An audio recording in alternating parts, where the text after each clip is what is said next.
Year 2387, September 14th, Zelvan Prime Orbital Space. The debris field stretched for 300 kilometers. What had been 200 Zelvani battleships 4 hours ago now drifted as twisted metal and frozen atmosphere. Bodies floated among the wreckage, young warriors who would never see home again. At the center of the carnage, a single human battlecruiser held position. Its hull bore no scars. Its shields had never flickered. In the 4 hours of combat, it had not lost a single crew member.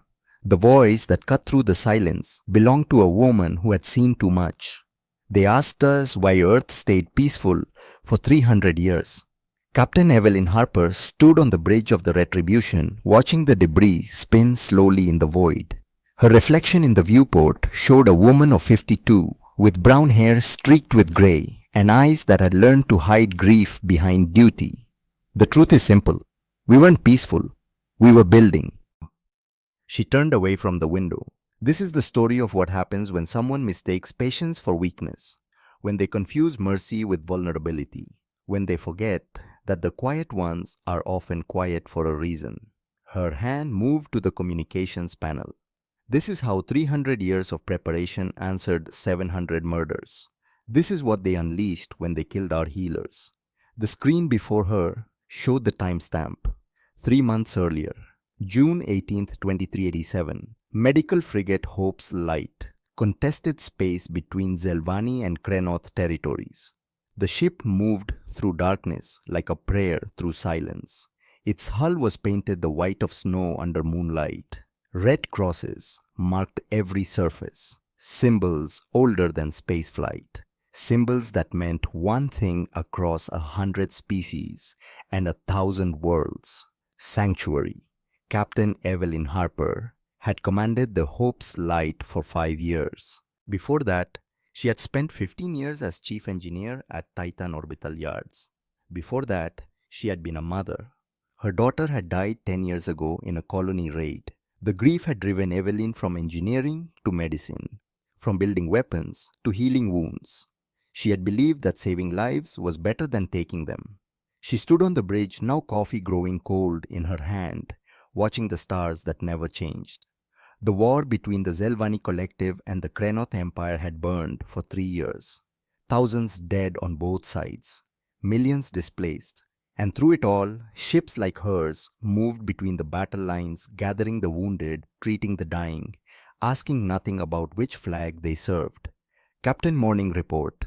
Lieutenant Jameson Blake was 28 and had the kind of face that still believed in happy endings. His fingers moved across the communication console with practiced efficiency.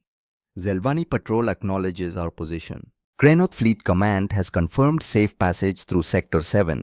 We're clear to transit the combat zone. Evelyn nodded, sipping coffee that had gone bitter. 5 years of this. 5 years of collecting broken bodies from both sides of someone else's war. Sometimes she wondered if either side even remembered why they were fighting. Status of our patients. Dr. Frederick Grant walked onto the bridge datapad in hand. He was 55 with the kind of grey beard that made people trust him instantly. 23 years he had been saving lives. First on Earth, then on Mars, then out here in the dark between stars. He had been the one who convinced Evelyn to transfer to medical after her daughter died. Had told her that grief could make you cruel or compassionate, that the choice was hers. Critical cases are stable. The Krenoth soldiers we picked up yesterday are responding well to treatment. The Zelvani commander in Bay 3 is conscious and asking about his crew. Tell him his crew is fine. Tell him we don't choose sides.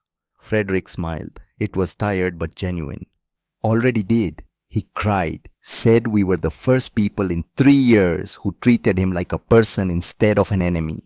Something tight squeezed in Evelyn's chest. This was why they did it. This moment. This recognition that beneath the uniforms and the flags and the rhetoric everyone bled the same red. We should reach the neutral medical station in 18 hours. Then we can transfer them to long-term care and head back for another run. 18 hours. Then they would do it all again, sail into fire, collect the wounded, save who they could, The cycle never ended. The war never stopped.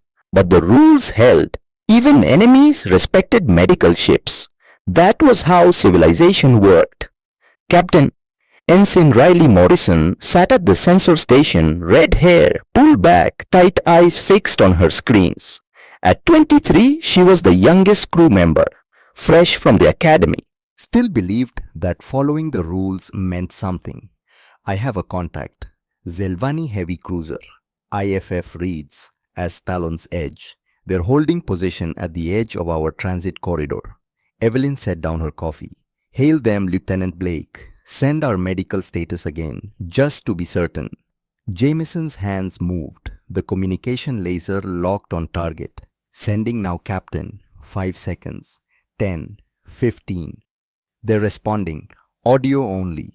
The voice that came through the speakers had been translated into English by computers that had learned Zelvani vocal patterns decades ago. It was male, professional, calm. Human vessel Hope's Light. This is Commander Draken of the Talon's Edge. We acknowledge your medical status. Your passage is recognized under Galactic Council Protocol 7. Healing has no enemies. Evelyn felt her shoulders relax.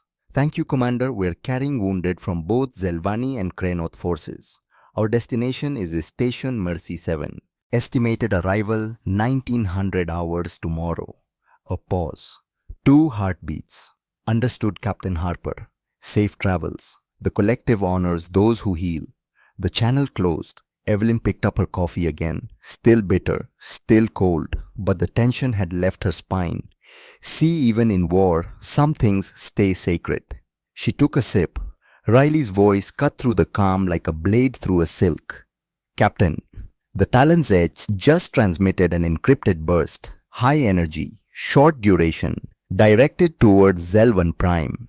Frederick looked up from his datapad. That's unusual. Why would they? Captain, I'm intercepting follow-up transmissions on military bands. Pattern analysis suggests. Captain, I think they just sent a targeting package. The coffee cup stopped halfway to Evelyn's mouth. What? Backtracking the encryption. Running pattern analysis against known Zelvani military codes. Riley's fingers flew across her console. She was young, but she was good. The academy had taught her well. Got it. Partial decrypt. Reading target confirmed. Hospital ship verified. Medical status authenticated. Vessel classified as soft target. The temperature on the bridge seemed to drop 10 degrees. Awaiting final authorization for tactical tests. Evelyn's hand moved to her command chair, fingers finding the secure channel to Earth Command. The channel that connected to only one person. Jameson opened a priority channel. Admiral Garrett, eyes only, maximum encryption. Captain, that'll take 3 minutes to establish secure. Do it now. Her voice had changed. The other officers heard it. The softness was gone. Something harder had taken its place. Something that had been sleeping for 5 years but had never truly died. The face that appeared on her private screen was carved from old oak and hard choices. Admiral Nathaniel Garrett was 68. White hair, eyes like winter lakes. 46 years in the fleet, every ship, every rank, every hard decision that command demanded. He had been her commanding officer when she was at Titan Yards, had taught her how to build ships that could crack planets, had trusted her with secrets that could break worlds, had approved her transfer to medical after her daughter died even though it meant losing his best engineer. Evelyn, you look worried. Sir, we've got a situation. Zelvani cruiser just transmitted encrypted data after acknowledging our medical status. My sensor officer intercepted fragments. They're calling us a soft target, waiting for authorization for something called a tactical test. Garrett's expression did not change, but something shifted behind his eyes. Are you in immediate danger? Not yet. They acknowledged our status. But Admiral, this feels wrong. This feels like someone probing to see if we'll actually respond. Yes, sir. A long pause. On her screen, Garrett looked past her as if seeing something far away or long ago. Stay calm, Evelyn. Follow Geneva protocols. Do your duty. Help the wounded. If they're testing us, the worst thing we can do is show fear. And if they attack, his eyes came back to hers. In them, she saw something that made her remember why he was called the Old Wolf. Why younger officers whispered that he had fought in wars before most of them were born. Why some claimed he had been there when the hidden fleets were built. Then they'll learn why Earth has been quiet for 300 years. The channel closed. Evelyn stood alone on the bridge, surrounded by her crew, feeling the weight of words unsaid. She knew things they did not, had built things they would never see, had helped construct the machinery that had been sleeping in the dark for longer than most of these officers had been alive. During her 15 years at Titan Yards, she had overseen the construction of vessels marked Historical Archive, had installed weapon systems in ships labeled Decommissioned, had signed off on power cores that could run a city being placed in hulls that supposedly no longer existed. She had asked Garrett once why they built so many ships in secret. He had shown her footage of Earth 300 years ago. Nuclear winter, burning cities, billions dead, and then the Vorlons arriving, alien, powerful, offering mercy to a species that had nearly destroyed itself. They could have conquered us, Garrett had said. We were helpless. Instead, they rebuilt us, gave us technology, taught us the stars, then left. But before they left, their commander told me something I've never forgotten. Hope for peace, but prepare for those who mistake mercy for weakness. The universe is not kind to the unprepared. So we prepared, Garrett had continued. For 300 years, we built, and we waited, and we hoped we'd never need it. Now standing on the bridge of the Hope's Light, Evelyn understood that the waiting might be over. Captain, should we alter course, request escort? She looked at Riley. So young, so certain the rules still mattered. No, we're a medical vessel. We're protected by every law and treaty and custom. We stay on course. We trust the system. Even as she said it, she felt the lie. 4 hours later, the attack came without warning. One moment the Talon's Edge was holding position 200 kilometers off their starboard side. Professional distance, respectful spacing. The next moment, every alarm on the Hope's Light screamed at once.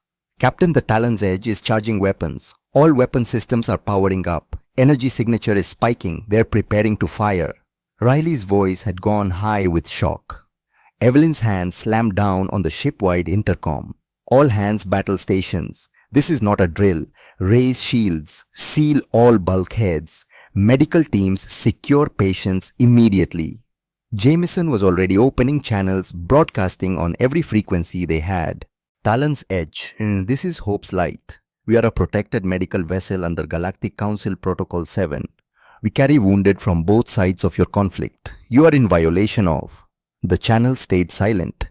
Frederick grabbed a railing. Evelyn, we have patients in surgery right now.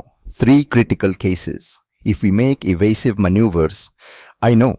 Her voice was steady, but her hands were shaking. She pressed the intercom again. Every crew member would hear this. Every doctor and nurse and medic. All 700 souls on this ship who had dedicated their lives to healing. All hands. This is the captain. What could she say? What words mattered now? I need you to know that serving with you has been the greatest honor of my life. Riley's voice cracked. Multiple plasma torpedoes incoming. 20 seconds to impact. Evelyn thought of Admiral Garrett, of the ships as she had built, of the weapons that slept in warehouses marked historical archive, of her daughter whose death had brought her here, of Frederick who had taught her that grief could make you compassionate, of all the choices that had led to this moment. Brace for impact. The first torpedo hit the port side of the Hope's Light. It tore through shields designed for asteroid impacts, not military weapons. The explosion ripped through Medical Bay 3, where Zelvani and Krenoth, wounded, had been sleeping in beds side by side. Enemies healing together, dying together. The second torpedo hit the engine room. Engineering, where Evelyn had spent 15 years of her life, learning to build ships before she learned to heal people. The power core began to fracture. Radiation alarms screamed. Emergency bulkheads slammed shut, sealing the crew inside to burn. The third torpedo hit Medical Bay 1. Dr. Frederick Grant was there trying to stabilize a Greenoth soldier whose chest had been crushed in battle. The explosion found them both. Evelyn watched her screens die one by one. Life support, propulsion, communications, shields, 700 people on her ship, 700 doctors and nurses and medics and engineers, 700 people who had spent their lives healing others, who had sailed into war zones with only their symbols and their hope and their belief that mercy meant something. She thought of the conversation with Garrett. His words echoed. Then they learn why Earth has been quiet for 300 years. The fourth torpedo struck the bridge. Evelyn felt the deck buckle beneath her, felt the viewport shatter, felt the void reaching for her. Her last thought was of her daughter, of Frederick, of all the people she had tried to save. Then the ammunition storage exploded. The Hope's light became a ball of white fire that lit up the darkness for just a moment. Then it was gone, almost gone. In the chaos of the explosion, emergency protocols activated. The bridge section separated. Medical escape pods launched. Engineering compartments sealed and ejected. Debris scattered across 300 kilometers. Medical equipment tumbling through vacuum. Bodies in white uniforms. A stuffed bear that one of the nurses had kept on her desk. And buried deep within the largest piece of wreckage, a medical escape pod. Red emergency beacon flashing. Inside, barely alive Captain Evelyn Harper. Broken, unconscious, lung collapsed, arm shattered. But alive, 40 light years away, Earth, North American Defense Command. The automated distress signal arrived, traveling faster than light riding quantum entanglement channels that most species did not know existed. In the command center deep beneath the Rocky Mountains, Admiral Nathaniel Garrett stood watching displays that showed the location of every human ship in known space, who watched the Hope's lights beacon. He watched it flicker, who watched it die. His aide commander Derek Stone stood beside him, young, competent, did not yet understand the weight that was about to fall. Sir, initial analysis indicates deliberate fire from Zelvani cruiser Talon's Edge. The Hope's light was broadcasting medical status on all frequencies. Every protocol was followed. There was no warning, no provocation. They just opened fire. Garrett's jaw tightened. Life signs. Scanning the debris field now. Wait, sir, we're detecting emergency beacons. Multiple pods ejected, at least 3 showing active life support. Dispatch rescue teams, immediately, fastest ships we have. Already done, sir, ETA 2 hours. Garrett stared at the display. 2 hours. Evelyn might not have 2 hours, none of them might. And the Talon's Edge withdrew immediately after the attack, returning to Zelvani space. Track it, I want to know where it goes. Who it reports to, every communication it makes. Derek hesitated. Sir, are we going to? Should I alert the president? Garrett looked at him. In his eyes, something ancient and cold. Get me President Brennan. Tell her it's time to remind the galaxy why you don't touch our medics. Derek moved quickly to make the call. Garrett stood alone in the command center looking at the display, at the debris field where his former student's ship had been, where 700 healers had been doing their duty. On his desk sat a photo. Evelyn at her graduation from the academy, young, smiling, believing the universe was fair. He picked it up. Hold on, kid, we're coming for you. He set it down and began making calls that would reshape the galaxy. Within 1 hour, the machinery began to move. Emergency meetings started on Earth. The president was briefed in her private quarters at 00:00. The Secretary of Defense pulled up files that had not been opened in decades. The Joint Chiefs assembled in a room that did not officially exist. The word went out to every human colony, every human ship, every human outpost across 200 light years. The Hope's light was destroyed. Most crew lost. Deliberate attack. Rescue teams were en route. And something else was coming. In orbit above Mars at the Titan orbital yards, where Evelyn Harper had spent 15 years building ships, the third shift supervisor received a message on channels that had been silent for 300 years. Protocol Fenrir. Authorization Presidential. He stared at the screen for 10 seconds. Then he reached for the emergency intercom. All personnel, this is not a drill. Initiate Protocol Fenrir. Repeat. Fenrir is active.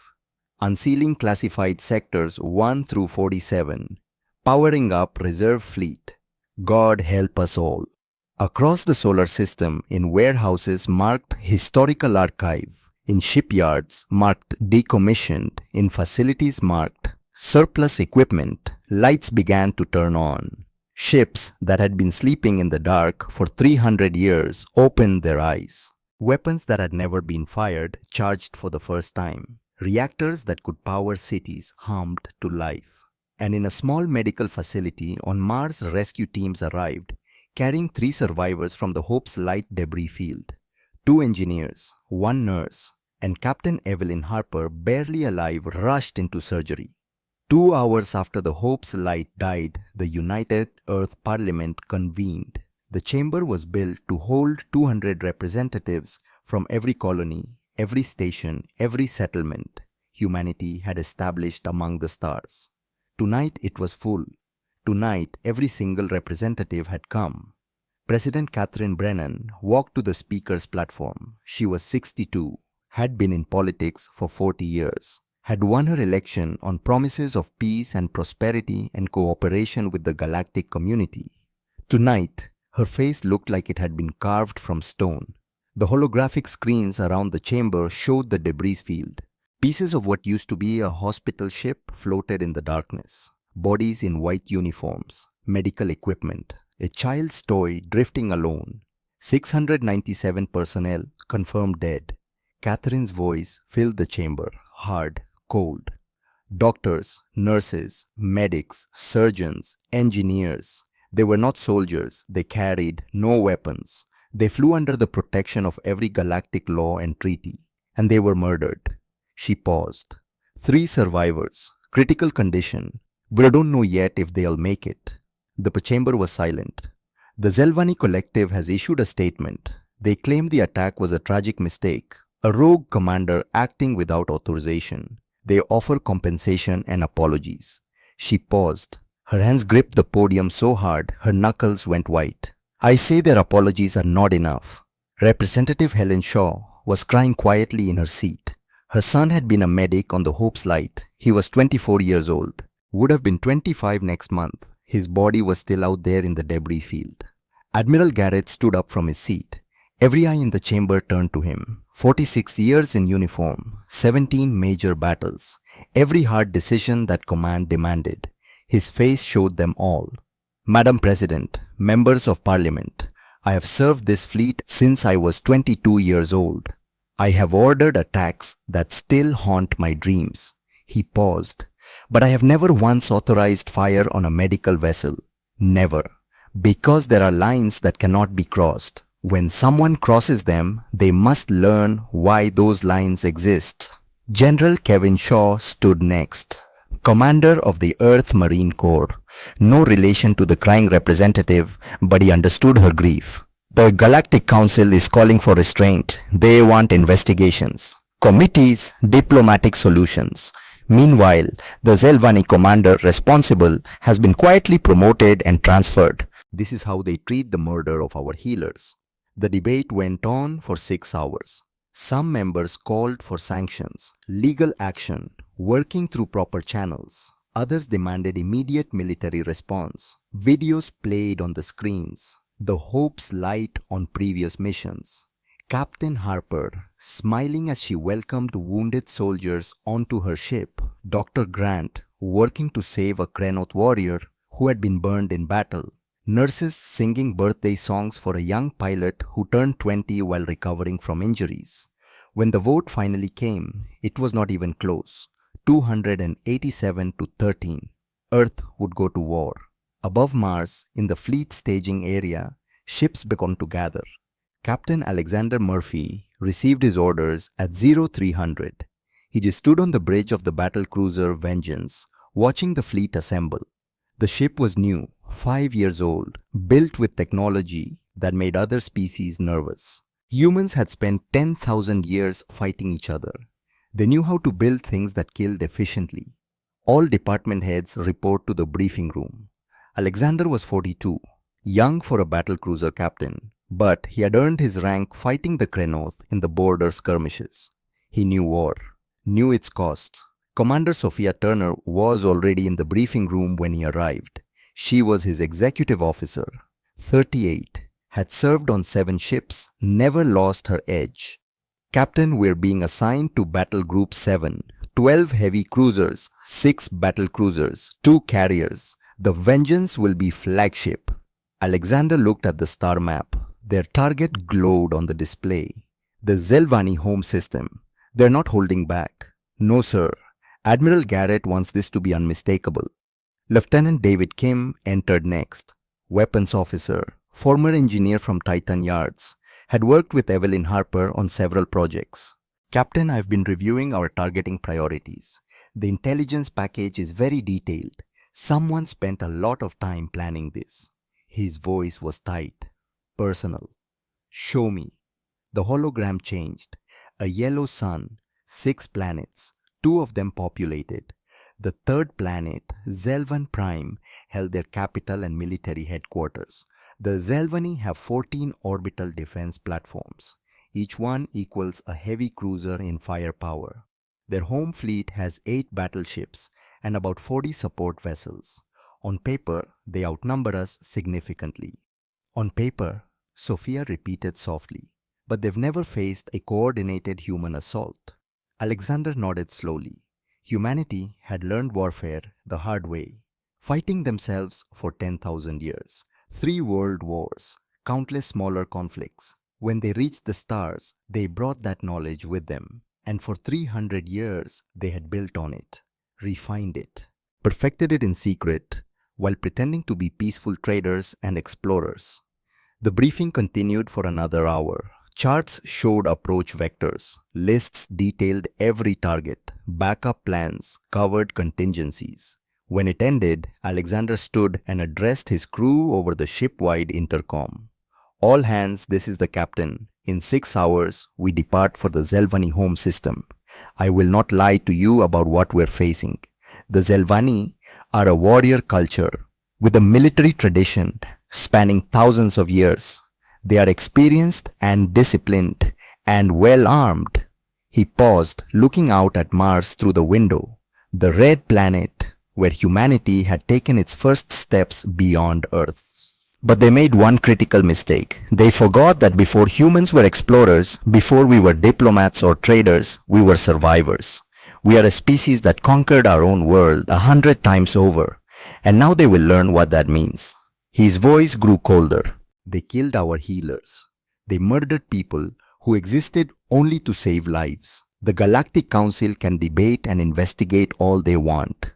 We are going to deliver a different kind of verdict. Throughout the fleet, similar speeches happened on dozens of ships. On the carrier Thunderchild, Admiral Garrett addressed his strike group commanders through holographic conference. The objective is simple. When we are finished, the Zelvani collective will not have the military capacity to threaten anyone for a generation. We are going to break them so thoroughly that every species in the galaxy will remember what happens when you attack a human medical ship. The conference ended. Garrett sat alone in his office, looking at personnel files. 697 faces looked back at him from the screen. The confirmed dead. Evelyn Harper's photo was not among them. She was in surgery, critical, unknown if she would survive. He pulled up another file. The 300 years of hidden construction. The ships that officially did not exist. The weapons that treaties claimed had never been built. Computer record a message for the fleet. The recording light came on. This is Admiral Garrett to all personnel of Task Force Retribution. In a few hours, we will cross into Zelvani space. What we do there will echo through history. Some will call us vengeful. Some will call us monsters. Let them. He paused. we are the answer to a simple question. What happens when you murder those who exist only to heal? Remember the hope's light. Remember why we do not forgive this. And show them why humanity's mercy is a gift, not a weakness. The recording ended. The fleet began to move. 20 battle cruisers, 12 heavy cruisers, 6 carriers, 200 support vessels. They gathered information above Mars, their hulls painted the grey of storm clouds, their weapons cold but ready. But as they assembled, something else was happening. In the asteroid belt in shipyard that had been marked decommissioned for 300 years, more ships were powering up. Ships that had never appeared on any registry. Ships that most of the galaxy did not know existed. Warehouse doors opened that had been sealed since before the Zelvani had even achieved spaceflight. And from the darkness from facilities marked historical archive and surplus equipment and museum storage, more vessels emerged. Dozens, hundreds, thousands. A young sensor operator on the Vengeance watched his screen with growing disbelief. "Sir, I'm detecting additional ships joining the formation. Dozens of them, no, hundreds. Sir, where the hell are they all coming from?" Commander Sophia Turner looked at her tactical display. Then she looked at Captain Murphy. "From Earth, Lieutenant. They're coming from Earth." The operator's voice rose. "Ma'am, that's impossible. There aren't that many ships in the entire fleet. These IFF codes they're 300 years old. These ships were supposed to be decommissioned, scrapped." Sophia smiled. It was not a pleasant smile. "They were never scrapped, Lieutenant. They were hidden, and now someone just woke them up." On his command deck, Admiral Garrett watched the fleet swell, watched ships that had been sleeping in the dark for 3 centuries shake off the dust and take their place in formation, watched humanity's true strength finally show itself. The final count came through. 3,412 warships. Every one of them armed with weapons that would make the Galactic Council's blood run cold. Every one of them crewed by humans who had trained for war since childhood but had never needed to fight until now. Garrett opened a channel to all ships. "This is Admiral Garrett. All vessels prepare for hyperspace jump. Destination Zelvan Prime. They wanted to see what we really are." He looked at a medical report on his screen. Evelyn Harper had survived surgery, was in critical condition but stable. She would live to see what her work had built. "Let's show them." The fleet jumped. 3,412 ships vanishing from normal space riding gravitational waves that bent reality itself, heading toward a civilization that had just made the worst mistake in its history, heading toward a reckoning 300 years in the making. In the wreckage of the Hope's light, still drifting in the dark, a small stuffed bear continued to tumble slowly through vacuum. It had belonged to a nurse named Lisa Harper. She had kept it on her desk for good luck. The bear's button eyes reflected starlight as it spun, silent witness to the end of mercy and the beginning of something else entirely. June 22nd, 2387, Battlecruiser Vengeance. En route to Zelvan Prime, Captain Alexander Murphy stood in the Combat Information Center surrounded by holographic display that showed 3,412 points of light. Each point was a warship. Each warship carried crew who had trained their entire lives for a war they hoped would never come. That hope had died with the Hope's light. Commander Sophia Turner worked at the tactical station, her fingers moving across controls that could target a city from orbit or crack a planet's crust. She looked up as Alexander approached. "Final fleet roster is in, Captain. We're organized into 12 battle groups. Vengeance leads Battle Group 7. 6 battle cruisers, 12 heavy cruisers, 2 carriers, 43 support vessels. And the others? Battle Groups 1 through 6 are standard assault configuration. Groups 8 through 12 are equipped with specialized ordnance. Admiral Garrett is keeping those in reserve." Alexander nodded. Specialized ordnance. Polite words for weapons that bent reality in ways the Galactic Council had banned centuries ago. Weapons that Earth had signed treaties promising never to build. treaties that had been lies from the moment the ink dried. Time to Zelvan system. 72 hours at current speed will arrive information. All ships, all at once. 72 hours, 3 days. And then the Zelvani would learn what 300 years of preparation looked like. Lieutenant David Kim entered the CIC carrying a data slate. His expression was dark. Captain, I've completed analysis of the Hope's Light's final transmissions. The sensor data Ensign Morrison managed to send before the escape pods launched. He paused. Alexander waited. So the Talon's Edge transmitted an encrypted message 30 seconds before opening fire. We've broken the encryption. It was a confirmation to Zelvani High Command. The message read, target verified, medical status confirmed, recommend proceeding with tactical assessment as planned. Sophia looked up sharply. Tactical assessment. They murdered 700 healers as an assessment. It gets worse, Commander. There was a reply from High Command. Direct authorization from Councillor Vexar himself. Message reads, proceed. Test human resolve. Verify species compliance with defensive posture doctrine. The temperature in the CIC seemed to drop. Alexander's voice was quiet, deadly quiet. They killed our healers to see if we would actually do anything about it. Yes, sir. It was a test. They wanted to know if we were really as committed to non-violence as we appeared. If our mercy was real or just theater. Well, Alexander looked at the display showing 3,000 ships. They're about to get their answer. Distribute this intelligence to all battle group commanders. I want everyone to know this wasn't an accident. It wasn't some rogue commander. It was policy. David left to send the briefing. Sophia stood beside Alexander, both of them watching the fleet spread across the holographic display like stars in the void. They wanted to test us, she said softly, so we're going to give them an exam they'll never forget. Aboard the flagship Thunderchild, Admiral's conference room. Admiral Nathaniel Garrett sat at the head of a table that did not physically exist.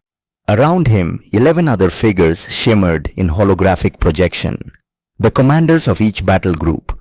Some he had served with for decades. Others were younger, promoted rapidly. When the fleet expanded, all of them understood what was coming. Status reports. Battle Group 1, you're up first. Commodore Rachel Winters appeared first. She commanded Battle Group 1 from the heavy cruiser Defiant. 50 years old. Had been there when the Hope's Light left on its final mission. Had friends on that ship. Her sister had been a doctor. Was now frozen in a Mars morgue, awaiting burial. Battle Group 1 reports full combat readiness. Admiral, all ships have completed weapons checks. Crews are at peak efficiency. We're ready to hurt them. Battle Group 2, Captain Marcus Webb commanded from the carrier Resolute. Former fighter pilot. Had lost a leg to enemy fire and refused to retire. Took a desk job that turned into a command position. Battle Group 2 standing by. Fighter wings are prepped and loaded. We've got 400 strike craft ready to deploy. Point defense systems are hot. Ready on your mark, sir. The reports continued. Battle Groups 3 through 12 all reporting the same status. Ready, armed, waiting. When the reports finished, Garrett leaned forward. Intelligence analysis indicates the Zelvani home fleet consists of 8 battleships, 14 orbital defense platforms, and approximately 40 support vessels. On paper, they outnumber our initial assault force. On paper doesn't win wars, Rachel said. Her voice was ice. Sir, with respect, we've been studying their tactics for 300 years. They fight like everyone else in the Council. Rigid formations, predictable maneuvers, honor-bound engagements. We're going to eat them alive. We will engage with overwhelming force and absolute precision, Garrett agreed. But remember our rules of engagement. Military targets only. I want their war machine dismantled, not their civilization destroyed. We're not conquerors, we're teachers, and the lesson is going to be very, very clear. He paused. When we are finished, the Zelvani will understand why attacking Earth's healers is the worst mistake they could possibly make. But they will also see that we could have done worse, much worse. That distinction matters. What about civilian casualties? Admiral Captain Webb asked. Minimize them. Every targeting package has been reviewed 3 times. Every strike will be preceded by evacuation warnings. We will give them time to run, but we will not give them mercy on their military. He pulled up another file. Update on Captain Harper. She survived surgery. Critical but stable. Doctors gave her 70% chance of full recovery. She's awake. Asked to be kept informed of fleet status. The commanders nodded, some with relief, some with grim satisfaction. Their captain had survived. Now they would make sure her sacrifice meant something. The conference ended. The commanders vanished one by one, returning to their ships to make final preparations. Garrett sat alone in his ready room afterward, looking at a photograph on his desk. Evelyn Harper as a young lieutenant at Titan Yards, standing beside a ship she had helped design, proud, smiling, believing that the building weapons meant they would never need to be used. "You're alive, kid," he said quietly. "That's something. Hold on. We'll finish this for you." June 25th, 2387. Edge of Zelvan system. 0600 hours. The Zelvani home system of Zelvan Prime had not been attacked in 3,000 years of recorded history. Defense platforms circled the inhabited worlds. The home fleet patrolled with confidence born from centuries of safety. Admiral Kestros stood on the bridge of the battleship Pride of Zelvan. His dorsal crest was raised high, his secondary hearts beating steady. Morning reports showed all systems normal. The war with the Krenoth continued to go well. Recent offensives had pushed the enemy back on 3 fronts. The incident with the human medical vessel had been unfortunate. Commander Draken had followed orders from High Command. Councillor Vexar had assured everyone that the humans would accept compensation. File protests. Eventually move on. That was how these things worked. Admiral Sensor Contact. The voice of his sensor officer carried a note of uncertainty that made Kestros's crest lower slightly. Identify. Working on it, sir. Multiple hyperspace ruptures at the system boundary. Significant energy signatures. Very significant. Kestros moved to the tactical display. How many? Counting 12 contacts. No. 15. 20. Sir, it's an entire fleet. Configuration matches human military vessels. The bridge went silent. Every officer turned to look at their commander. This was impossible. Nobody attacked a Galactic Council member's home system. Not over a single incident. Not when diplomatic channels existed. Not when the Council itself would mediate. Battle stations. Activate all defense platforms. Recall all patrol elements to defensive positions. His voice stayed steady, but his tertiary heart was racing. Get me a channel to the human commander and contact Councillor Vexar immediately. He needs to know his assessment may have had unexpected results. The tactical display updated as human ships continued to emerge from hyperspace. 20 vessels, 30, 50, 100. Kestros felt something cold settle in his chest. How many ships do the humans have? Sir, we're detecting 200 contacts now. No, more are still arriving. 250, 300. The sensor officer's voice climbed with each number. His younger officer, Sub-Commander Tavish, spoke up from the tactical station. Sir, those energy signatures don't match known human fleet composition. These ships are older. The reactor profiles suggest designs from 300 years ago, but that's impossible. Those ships were decommissioned. Admiral, there are over 3,000 human warships entering our system. 3,000. The number did not make sense. Human fleet strength was estimated at 12 battle groups, perhaps 200 ships total. Where had 3,000 come from? Channel established, Admiral. Kestros straightened, raising his crest to full display. Authority, confidence, dignity. Human Commander, this is Admiral Kestros of the Zelvani Collective Defense Force. You are entering our sovereign space with military forces. Explain your intentions immediately, or we will consider this an act of war. The response came from a human female. Her image appeared on his screen, old for a human, white hair, eyes like winter ice. The voice was colder still. Admiral Castros, this is Admiral Nathaniel Garrett, commanding Task Force Retribution. Your forces destroyed the medical frigate Hope's Light. You murdered 697 unarmed personnel engaged in humanitarian operations. We are here to deliver consequences. Castros' crest flattened completely. You have 2 hours to evacuate all non-military personnel from orbital facilities. Alert your civilian population to seek shelter. After that, we will begin operations. This is outrageous. Commander Draken followed orders from Councillor Vexar himself. This was an authorized tactical assessment. The collective has offered full reparations. You cannot attack a council world over a planned military operation. The moment the words left his mouth, Castros realized his mistake. The human's expression did not change, but something in those eyes ignited. Planned, military, operation. Garrett's voice was arctic. You just confirmed what we suspected. This wasn't an accident. It was policy. Thank you, Admiral. You've made my job easier. Castros scrambled to recover. That's not what the context was. Watch us. The channel closed.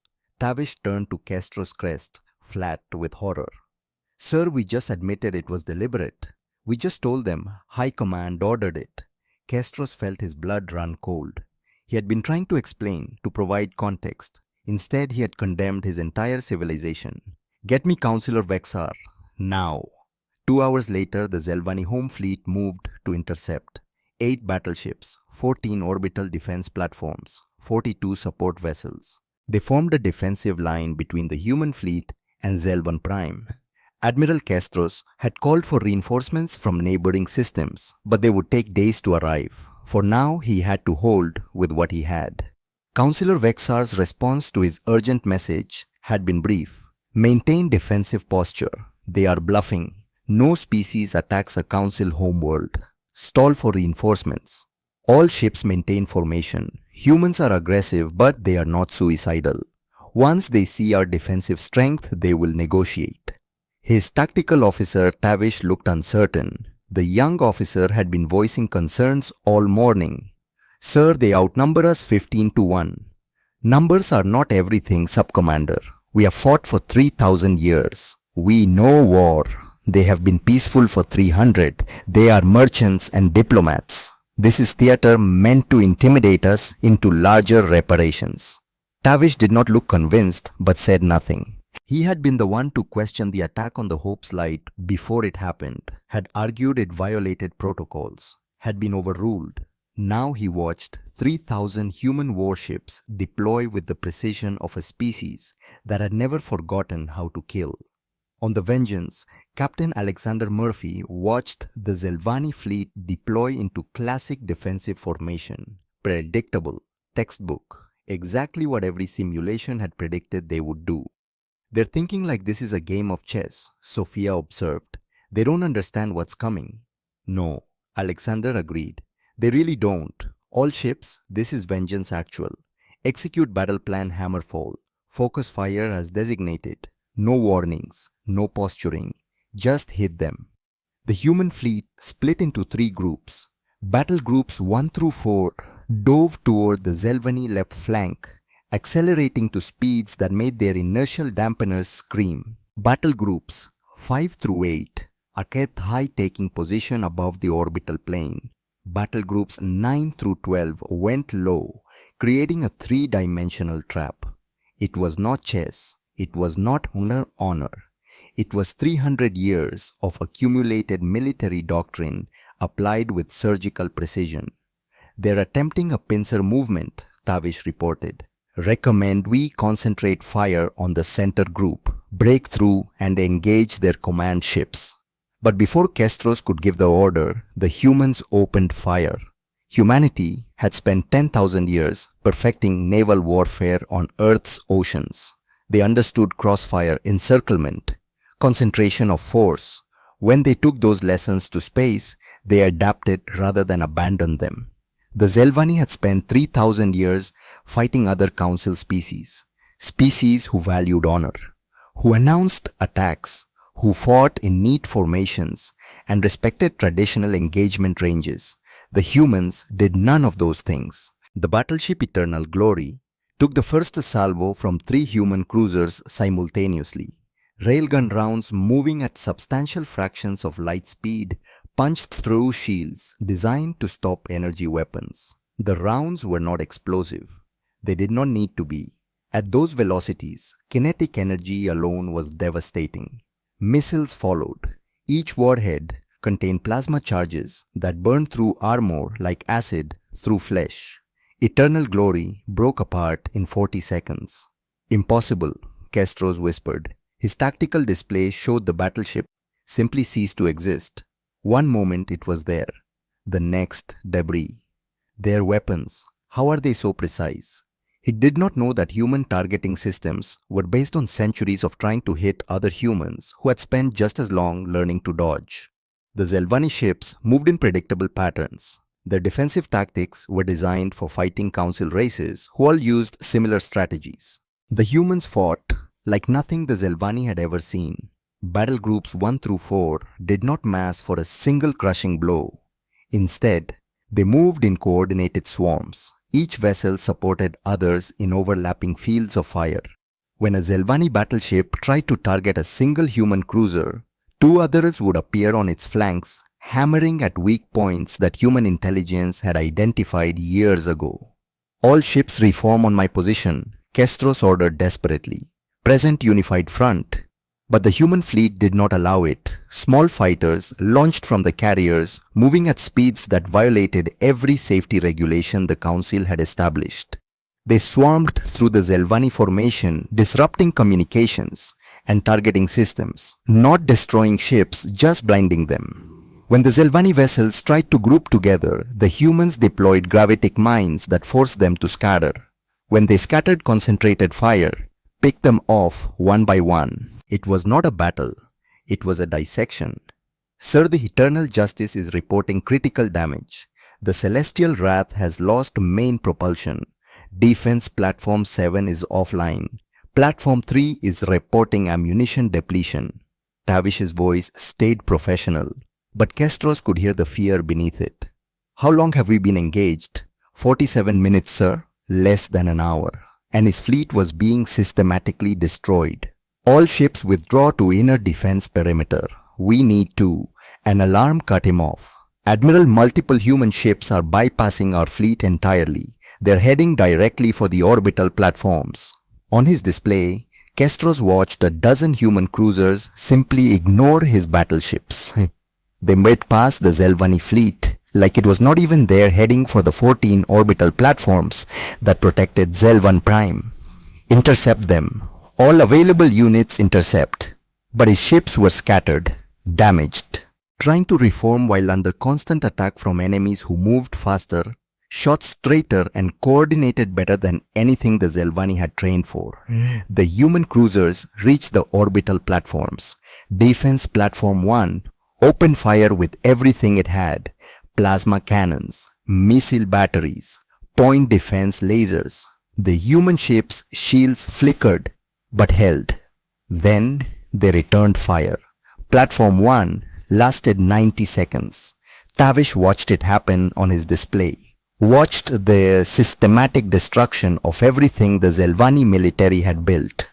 He had known this would happen, had warned Castros, had argued against the attack on the Hope's Light, had been ignored.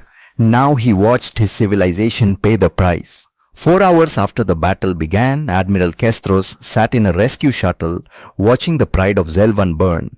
His flagship, his command, the vessel that had been his home for 12 years. It tumbled slowly through space atmosphere, venting from a dozen breaches, main reactor offline, crew evacuating in whatever craft they could find. Around him, the Zelvani home fleet had ceased to exist. 6 of 8 battleships destroyed. The remaining 2 crippled and drifting. All 14 orbital defense platforms reduced to wreckage. Support vessels scattered or surrendered. Zelvani casualties exceeded 40,000. Human losses: 2 cruisers with moderate damage, 17 crew injured, 0 deaths. Tavish sat beside him in the shuttle, his crest flat with shock. How? How is this possible? We have fought for 3,000 years. We are warriors. We know combat. How did they? They lied, Castros said softly. He watched a human battle cruiser move into position over Zelvan Prime. More ships were joining it, taking up orbital positions that would allow them to strike anywhere on the planet. For 300 years they lied. They pretended to be peaceful, pretended to be merchants and explorers. But underneath, they were building, training, preparing, and we never knew. He looked at Tavish. You were right, Sub-Commander. You warned me the attack was wrong. Warned me it would have consequences. I should have listened. Tavish said nothing. What could he say? His warnings had been ignored. His civilization had paid the price. The shuttle's communication system crackled to life. Zelvani vessels, this is Admiral Garrett of Earth Forces. Your military has been defeated. Your orbital defenses are destroyed. You will cease all hostile actions immediately. Any ship that attempts to engage will be destroyed without warning. A pause. Prepare to receive terms. Zelvan Prime, Capital City, Government Center. Premier Tashiva stood in the command center watching holographic displays that showed human warships in orbit overhead. She was 55 years old, had spent her entire political career advocating for peace, had opposed the war with the Krenoth, had argued against military expansion, had specifically opposed Councillor Vexar's plan to test human resolve by attacking their medical ship. Had been ignored. Now she was the highest-ranking civilian official still at her post. The military high command had fled to bunkers. The council members who had authorized the attack on the Hope's Light had vanished into secure facilities, leaving her to face the consequences. Madame Premier, we're receiving a transmission from the human fleet. Priority Alpha. They're requesting you specifically. She straightened her civilian robes. Put it through. The hologram that appeared showed an old human male, white hair, eyes that had seen too much. Behind him she could see the bridge of a warship crew working at stations with calm efficiency. Premier Tashiva, I am Admiral Nathaniel Garrett. I understand you recently assumed control of your government. Admiral, yes, the previous leadership has temporarily relocated. I am here to negotiate surrender terms. Something flickered in those old eyes. Not satisfaction. Something sadder. I am not here to accept your surrender, Premier. Not yet. First, you need to understand what is about to happen. A new image appeared. A list. Thousands of entries. These are Zelvani military installations on your home world and colonies. Shipyards. Weapons manufacturing facilities. Military academies. Research centers. Command bunkers. Every location capable of supporting offensive military operations.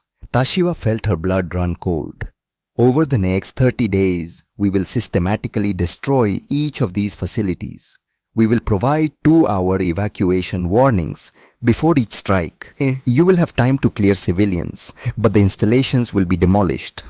Admiral, please, our people will not be harmed if they stay away from military targets. We are not here to commit genocide, Premier. We are here to teach a lesson. His expression hardened. Your High Council authorized the destruction of the Hope's Light as a tactical test. Councillor Vexar wanted to see if we would actually respond to the murder of our healers. Your own Admiral Castros admitted it was a planned military operation. They laughed about it, called us soft, prey species. The image changed again. This time it showed a recording.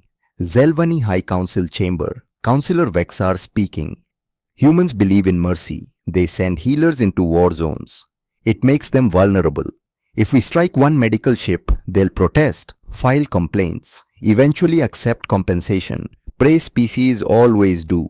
Laughter from the other council members. Tashiva closed her eyes. She had not been in that meeting, had not been privy to high command decisions. But ignorance was not innocence. We intercepted this recording from your military networks. Garrett continued. It was stored as evidence of strategic planning. Proof that the attack was not a mistake, not a rogue commander. It was policy. The recording vanished. So now you will learn what happens when humanity's mercy is thrown back in our face, when you test whether we will actually defend our healers, when you forget that peace is a choice, not a weakness. Another image appeared. Orbital bombardment trajectories. Precise, surgical, devastating. 30 days premiere. Every military installation on your worlds will be reduced to rubble. Your civilian infrastructure will remain untouched. Cities, hospitals, schools, homes, food production, water systems, all intact. You will be left with enough to rebuild, but not enough to threaten anyone. Tashiva found her voice, and after 30 days you may surrender, and we will help you rebuild. But you will remember this. You will remember what happens when you attack Earth's healers. You will teach your children, and your children's children, and no one in your civilization will ever forget. The transmission ended.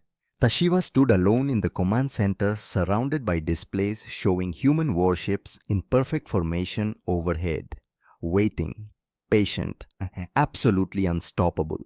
She pulled up a communication channel to the hidden bunker where Councillor Vexar had fled. Counselor, you need to see what your tactical assessment has cost us. Day 1 of the orbital bombardment, June 26, 2387. The warnings came precisely 2 hours before each strike. Civilian populations had time to evacuate. Most did. Some stayed either from stubbornness or disbelief that the humans would actually fire. They learned. The first target was the grand shipyard of Zelvan Prime. The facility had built warships for 800 years. Its construction base could produce 6 battleships simultaneously. It employed 40,000 workers. The workers had been evacuated. The shipyard had not. A ship appeared in orbit above it. Not one of the original assault fleet. This was different, newer. Its designation was Retribution, and on its bridge stood Captain Evelyn Harper. She had woken from surgery 2 days ago, had refused to stay in the medical bay, had insisted on being transferred to the nearest available command. Admiral Garrett had visited her, found her barely able to stand arm in a sling, breathing shallow from her damaged lung. "You should be in bed," he had said. "They killed my crew, my ship, everyone I was supposed to protect. I need to be here, Admiral. I need to see this through." He had looked at her for a long moment, then nodded. "The Retribution needs a captain. She's fresh from the yards, never seen combat. Seems appropriate that you take her into her first action." Now Evelyn stood on the bridge of her new command, looking down at the shipyard where Zelvani warships were built, where the vessels that killed her friends had been constructed, where future weapons would be forged if she did not act. Her crew was quiet. They knew her story, knew she had died and come back, knew this was personal in ways they could not fully understand. "Weapons you are authorized to fire." "Aye, Captain." Main railgun charged, targeting solution locked. Shiva thought of Dr. Frederick Grant, of Lieutenant Jameson Blake, of Ensign Riley Morrison, of all 697 faces she would never see again. Fire. The railgun discharged. On Zelvan Prime, a military facility that had stood for 800 years simply ceased to exist. The hypersonic projectile struck with the force of a small nuclear weapon. The kinetic energy alone was devastating. The shipyard's main structure vaporized. Secondary explosions rippled through the construction base. Fuel storage detonated. The blast could be seen from orbit. When the debris settled, nothing remained but a crater 700 meters wide. Evelyn watched it burn, felt nothing. No satisfaction, no grief. Just cold certainty that this was necessary. Next target. The bombardment continued, day after day, facility after facility, each strike preceded by warnings, each target military, each destruction absolute. The humans did not miss, did not strike civilian areas, did not allow collateral damage beyond what was unavoidable when you demolished structures from orbit. But they did not stop. Day 7, July 2nd. Military Academy reduced to rubble. The institution had trained Zelvani warriors For 2000 years, it would train no more. Day 12, July 7th, weapons research facility destroyed. The scientists had evacuated. Their research had not. 300 years of weapons development went up in plasma fire. Day 18, July 13th, command bunker complex demolished. The deep underground facility where High Command had hidden. The humans used kinetic penetrators that punched through 200 meters of rock before detonating. The bunker collapsed. Everyone inside survived, but they emerged to find themselves with no communications, no supplies, no ability to command. Councillor Vexar was among them. He was arrested immediately by Premier Tashiva's security forces. Day 23, July 18th. Orbital defense grid dismantled. Every satellite, every sensor platform, every early warning station systematically identified and destroyed. By day 30, the Zelvani military infrastructure had been erased, not conquered, not occupied, simply deleted. July 25th, 2387. Aboard the Retribution, Captain Evelyn Harper sat in her ready room reviewing the final bombardment reports. 30 days, 743 military targets destroyed. Civilian casualties under 3,000, mostly from infrastructure failures and accidents during evacuation. Zelvani military casualties, 43,000 dead, another 60,000 wounded. All the fighters who had stayed at their posts trying to defend facilities that could not be defended. Against 697 dead on the Hope's light. The mathematics of retribution. Admiral Garrett's face appeared on her screen. Captain Harper, final status report. All targets neutralized, sir. The Zelvani military no longer has offensive capacity. Defensive capacity is minimal. They have enough ships for system patrol and piracy suppression. Nothing more. Civilian impact. Within acceptable parameters. Food production is stable. Medical facilities are intact. Power grids are functioning. Water systems operational. They can rebuild. Garrett nodded slowly. Then it's time for the next phase. Premier Tashiva has requested a meeting. She wants to discuss terms. I want you there. Me, sir. You commanded the Hope's light. You died because they wanted to test us. You came back because we don't abandon our people. I want them to see that. Want them to understand what they did when they tried to kill you. The meeting took place aboard the Retribution, July 26th, 2387. Premier Tashiva was escorted to the conference room by 2 human marines. They were polite but armed, professional but cold. Evelyn watched the premier enter. She looked tired, defeated. Her civilian robes were clean, but her posture spoke of a weight that could not be shed. Admiral Garrett stood beside Evelyn. This was their moment, together. Premier Tashiva, I am Captain Evelyn Harper. This is Admiral Nathaniel Garrett. The Premier's eyes widened when they settled on Evelyn. Harper, you were the commander of the Hope's light. We were told you died. I did. Almost. Your people tried very hard to kill me. They succeeded in killing 697 others. Tashiva sat slowly. Captain Admiral, I need you to know that many of us opposed the military's aggression. I argued against Councillor Vexar's plan. I certainly never supported testing whether you would respond to murder. I believe you, Evelyn said. Her voice was not unkind. But that doesn't change what happened. 697 people are dead because your high command thought attacking healers was an acceptable tactical assessment. I know, and now 43,000 of my people are dead in return. Evelyn leaned forward. Premier, do you understand why it was 43,000 and not 43 million? Why we spent 30 days targeting military installations instead of 30 minutes burning your cities? Tashiva was quiet for a long moment. You're teaching us something. We're teaching you the difference between can and will, Garrett said. Between capability and intent. We could have sterilized your planet in 6 hours, turned every city to ash, made your world uninhabitable for 1,000 years. We have weapons that could do that. He pulled up a holographic display, showed schematics for weapons that made Tashiva's breath catch, relativistic kinetic impactors, quantum singularity bombs, self-replicating drone swarms, and the image changed to show a massive orbital platform, 30 kilometers long, bristling with arrays that bent light around them. Helios, stellar destabilization weapon, pointed at a star, activated and watch that star go supernova. Sterilize an entire system, kill billions. Tashiva's hands were shaking. And we didn't use any of them. We used precision strikes and evacuation warnings and surgical removal of your military capacity. Do you know why? Because you're not monsters.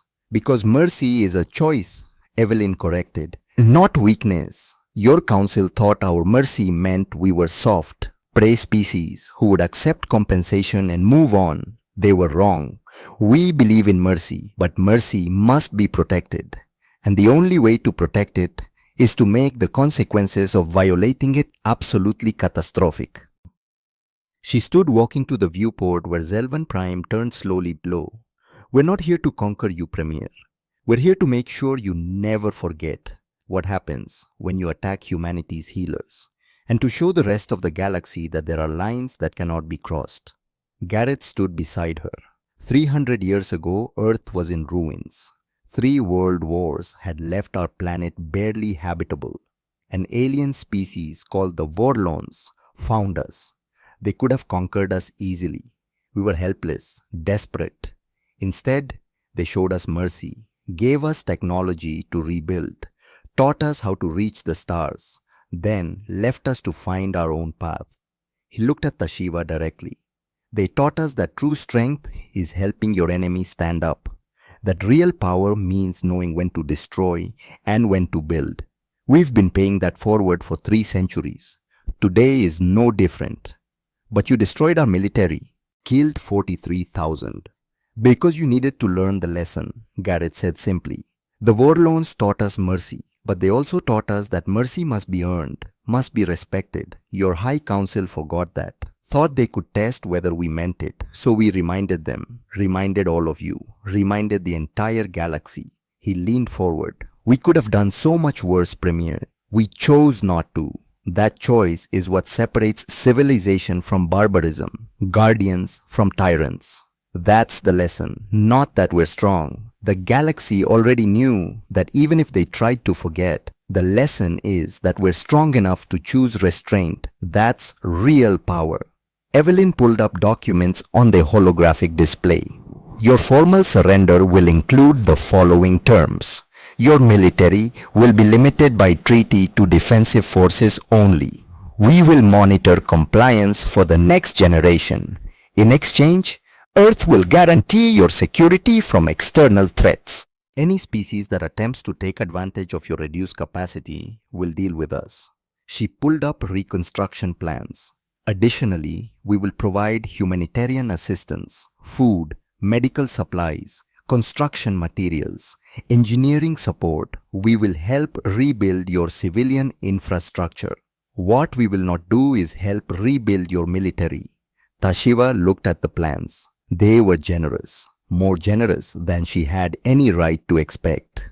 Why help us at all after what we did? Evelyn and Garrett exchanged a look. Then Evelyn spoke. Because breaking you was necessary.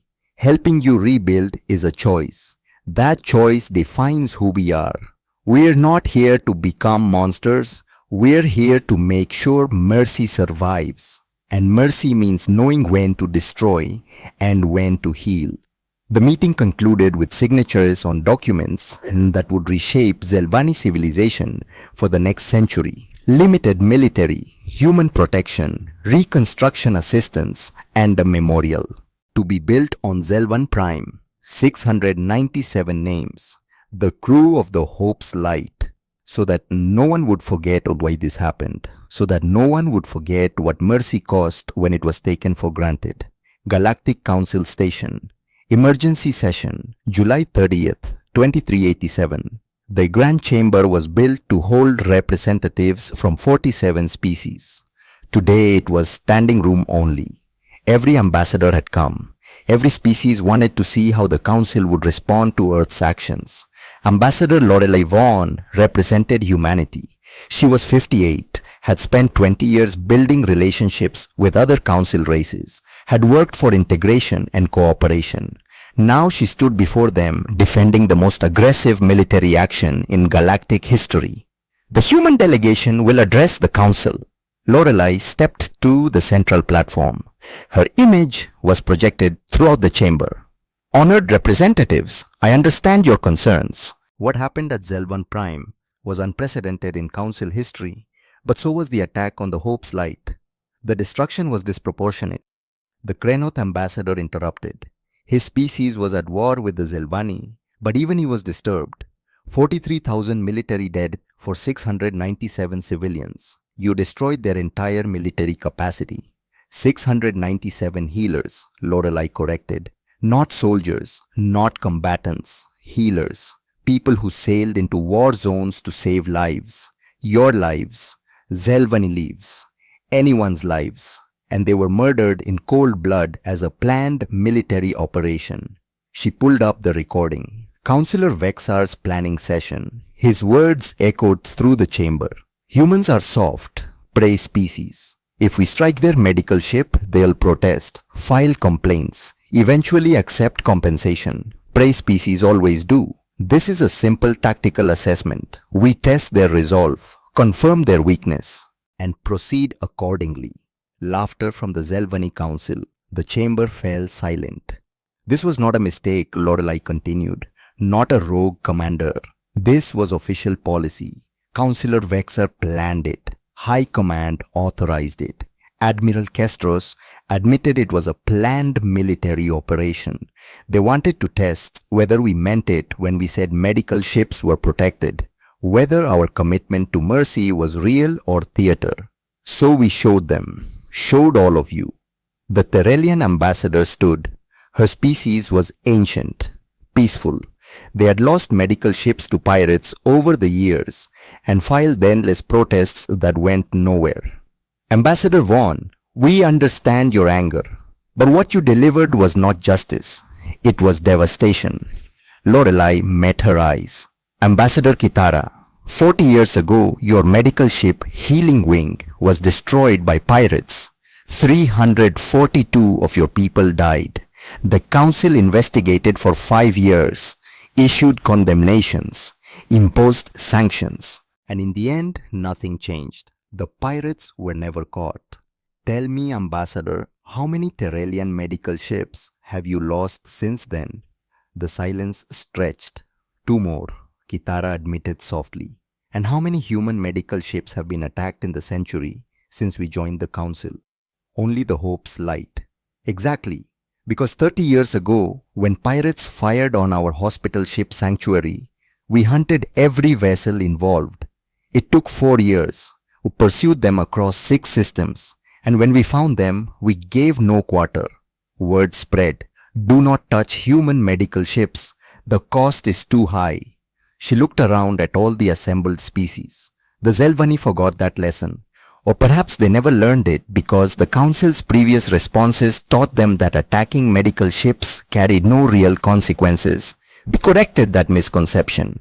Captain Evelyn Harper stepped onto the platform beside Lorelei.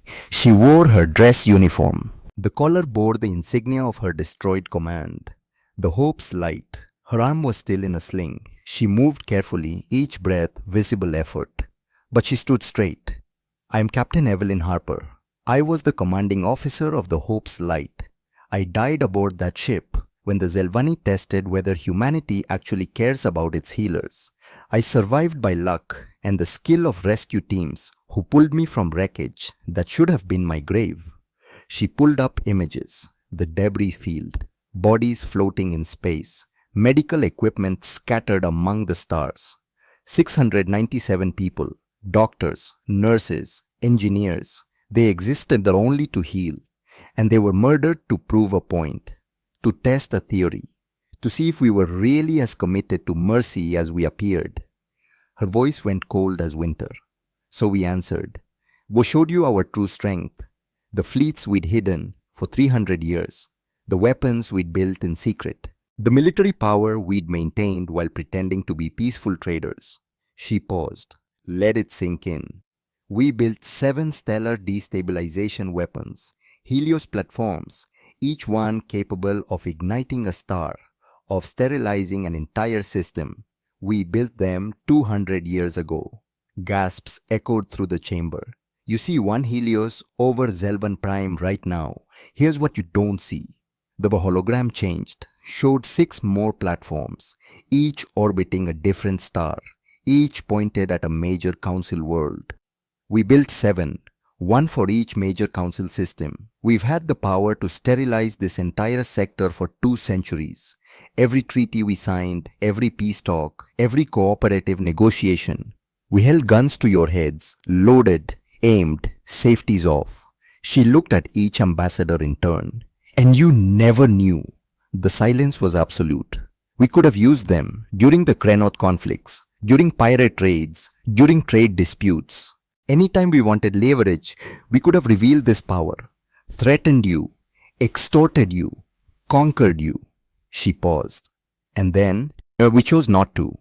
We spent 200 years with the power of genocide at our fingertips, and we used it 0 times. We built weapons that could crack planets, and we used precision strikes instead. We could have burned Zelvan Prime to bedrock in 6 hours, and we spent 30 days surgically removing only military targets. That is what civilization looks like, not the weapons, the choice not to use them, the restraint to match force to necessity, the wisdom to know that power without limits is tyranny. The chamber remained utterly silent. You made weakness into virtue. Evelyn continued. You turned mercy into vulnerability. You created a system where attacking medical ships carried no real cost. We changed that system, not with words, not with protests, with overwhelming force applied with surgical precision. And now you're going to see something you've never seen before. What's that? Someone called out. You're going to see medical ships move freely through war zones without fear. You're going to see pirates think twice before targeting healers. You're going to see that protecting mercy requires teeth, real teeth, not diplomatic protests, not economic sanctions, power, real power, wielded with restraint but available when needed. Lorelei stepped forward again. Earth is withdrawing from the Galactic Council effective immediately. We will form an independent protectorate force. We will defend species who cannot defend themselves. We will guarantee the safety of medical vessels from any civilization. We will respond to threats against civilian populations. And we will ask for nothing in return. This is not empire. This is not conquest. This is duty, responsibility, guardianship. She looked at each ambassador in turn. We spent 300 years hiding our strength, building in secret, preparing for the day someone would test us. That day came. We answered. And now the galaxy knows humanity's mercy is real. But it is a gift, not a weakness. Touch our healers again and face extinction. The session ended without a vote. There was nothing to vote on. Earth had already made its decision. The action had already been taken. The message had already been delivered. And across the galaxy in war zones and contested territories and pirate havens, the word spread. Do not touch human medical ships. Do not attack human healers. Do not test whether they mean it. The cost is total. The consequences are absolute. And humanity has 7 sons ready to prove it. 3 years later, year 2390, June 18th, Earth Memorial Gardens, Washington District. The rain fell soft and steady, the kind of rain that felt like the sky was grieving. Admiral Evelyn Harper stood before a wall of black granite, her uniform crisp despite the weather, her grey hair more silver than brown, now darker where the water touched it. 697 names were carved into that stone, 697 people who had died doing their duty, 697 healers who had believed that mercy meant something. She found the name she always found, always visited first, Dr. Frederick Grant. 3 years today, Fred, she said softly. 3 years since they killed you, killed all of you. Feels like yesterday, feels like forever. Her fingers traced his name, the letters worn smooth by rain and time, and the touch of too many hands seeking comfort. I kept your promise, the one you made me swear after my daughter died. You said if I transferred to medical, I had to promise to never let grief make me cruel, to never forget that healing was the highest calling. She smiled, sad and small. I've overseen the deaths of 43,000 people since you died, Fred, supervised the destruction of an entire military infrastructure, became everything I left behind when I joined you on the Hope's light. But I did it so that people like you could work without fear, so that healers could sail into war zones knowing someone would avenge them if they fell. The rain continued to fall. Behind her, a presence waited, patient, respectful. Admiral Nathaniel Garrett was 71 now. 3 more years added to an already long life. 3 years watching the galaxy adjust to the new reality humanity had created. Touch our healers and we will break you. So far, no one had tested it again. Evelyn finished her private words and turned. Saw Garrett waiting with a young officer she didn't recognize. Admiral, I didn't expect you. I know, but today's important. 3-year anniversary of the Hope's light. And we have news. Thought you should hear it first. What kind of news? The kind that tells us whether the lesson took. Come on. Briefing in 20 minutes. You'll want to dry off first. Earth Defense Command, Strategic Operations Center. The room had changed in 3 years. New screens showing ship positions across 50 systems. New flags representing species that had joined the Protectorate. New faces among the command staff. But some things remained the same. The display at the center of the room still showed the Zelvan system. Still tracked Zelvani ships with the attention of a doctor monitoring a recovering patient. Still marked every military installation with overlays showing strength and capability, making sure they stayed within treaty limits. Commodore Rachel Winters stood at the display, now commanding the Oversight Task Force. Her sister had died on the Hope's light. She had been given a simple order 3 years ago, make sure the Zelvani remember. Status report, Commodore. Admiral Garrett, Admiral Harper. Good to see you both. Rachel's professionalism couldn't quite hide the warmth in her voice. Current Zelvani military strength stands at 12 patrol frigates, 8 system defense boats, and 4 medical transports, all within treaty parameters. Their shipyards have produced 6 civilian freighters this year. 0 military vessels. Economic status. Recovering faster than projected. Earth reconstruction assistance concluded 6 months ago. They're self-sufficient now. GDP is at 70% of pre-war levels and climbing. Unemployment has dropped to 8%.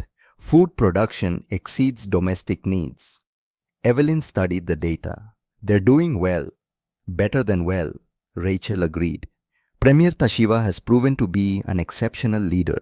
She's transformed their economy from military-industrial to civilian development, education, infrastructure, medical research. They're becoming productive members of the galactic community.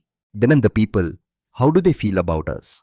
Rachel's expression grew complicated, mixed. About 40% still resent us for what we did. They see their dead as martyrs, their destroyed military as a humiliation. But 60% understand why it happened, support Tashiva's new direction, and that number is growing as the younger generation comes of age, the ones who grew up learning about the Hope's light in their schools. Yes, ma'am. Tashiva made it mandatory curriculum. Every Zelvani child now learns what their High Council did, what it cost, why it can never happen again. She's turning it into their cultural memory, their original sin and redemption story combined. Garrett nodded slowly. That's what we hoped for, not hatred, not fear. Understanding, recognition that actions have consequences, that mercy must be respected or it ceases to exist. He pulled up new data. But that's not the news I brought you here to discuss. This is, the display changed. Showed a region of space near the Therelian border. Multiple ship signatures, weapons fire, distress calls. 2 hours ago, the medical ship Mercy's Hope transmitted a distress call. Therelian flagged vessel operating in the contested zone between Therelian and Krenoth space. They were treating wounded from both sides when they were approached by unidentified ships. Evelyn's jaw tightened. Pirates. Looks like it. 3 vessels. Heavy cruiser class. Weapons hot. They ordered the Mercy's Hope to stand down and prepare for boarding. Said they were claiming the medical supplies and any patients worth ransom. Someone didn't get the memo. Apparently not. But here's where it gets interesting. The Mercy's Hope sent the distress call on open channels. Standard emergency frequency, and this is who responded. New signatures appeared on the display. 3 distinct groups converging on the medical ship's position. Zelvani Defense Patrol, Krenoth Border Squadron, Terrelian Peacekeeping Force. 3 enemies. All of them jumped to protect the medical ship. Together. Silence in the operations center. They're working together. Evelyn's voice carried disbelief. The Zelvani and Krenoth have been killing each other for 3 years. They coordinated response within 90 seconds, shared tactical data, formed a protective screen around the Mercy's Hope. When the pirates saw 3 separate fleets defending 1 medical ship, they ran without firing a shot. Garrett smiled. It was tired, but genuine. This is what we built, people. This is the world we created when we broke the Zelvani. We didn't just teach them a lesson, we taught everyone. Medical ships are sacred. Attack them and the entire galaxy responds, not because we told them to, because they chose to. Have we made contact with the ships involved? We have. And this is the part you need to hear, Evelyn. Commander Tavish of the Zelvani defense ship Redemption requested to speak with you specifically. The name meant nothing for a moment. Then Evelyn remembered. Tavish. He was Kestros' tactical officer, the one who warned him the attack was coming, the one who testified against his own high command. The same. He's been promoted, runs the Zelvani patrol now. He wants to brief you personally on the incident. Says it's important, called it a thank you. When? Now. He's waiting on secure channel. Conference room Alpha. Secure communication. The hologram that appeared was Zelvani. Dorsal crest raised in what Evelyn had learned was respect. Young for his species, early 40s in human years, eyes that had seen combat and chosen a different path. Admiral Harper, thank you for taking this call. Commander Tavish, congratulations on your promotion. I understand you just protected a Terrelian medical ship. We did, along with Krenoth and Terrelian forces. It was... He paused, searching for words. It was strange. 3 years ago, we were killing each other. Today, we coordinated perfectly to protect healers. No hesitation, no question, just immediate response. That's what we hoped would happen. I know, and I wanted you to know it worked. When those pirates approached the Mercy's Hope, every ship in sensor range had the same thought. Not again, never again. What happened to the Hope's light cannot happen to anyone else. His crest lowered slightly. Admiral, I need to tell you something. When Admiral Kestros ordered the attack on your ship, I questioned it privately to other officers. But I did not refuse, did not openly resist. I followed orders even though I knew they were wrong. 697 people died because officers like me chose obedience over conscience. You testified against your high command, exposed the conspiracy. That took courage. It took survival instinct. I testify because I saw what you did to my fleet in 4 hours and knew you could do worse. But courage would have been refusing the order to begin with.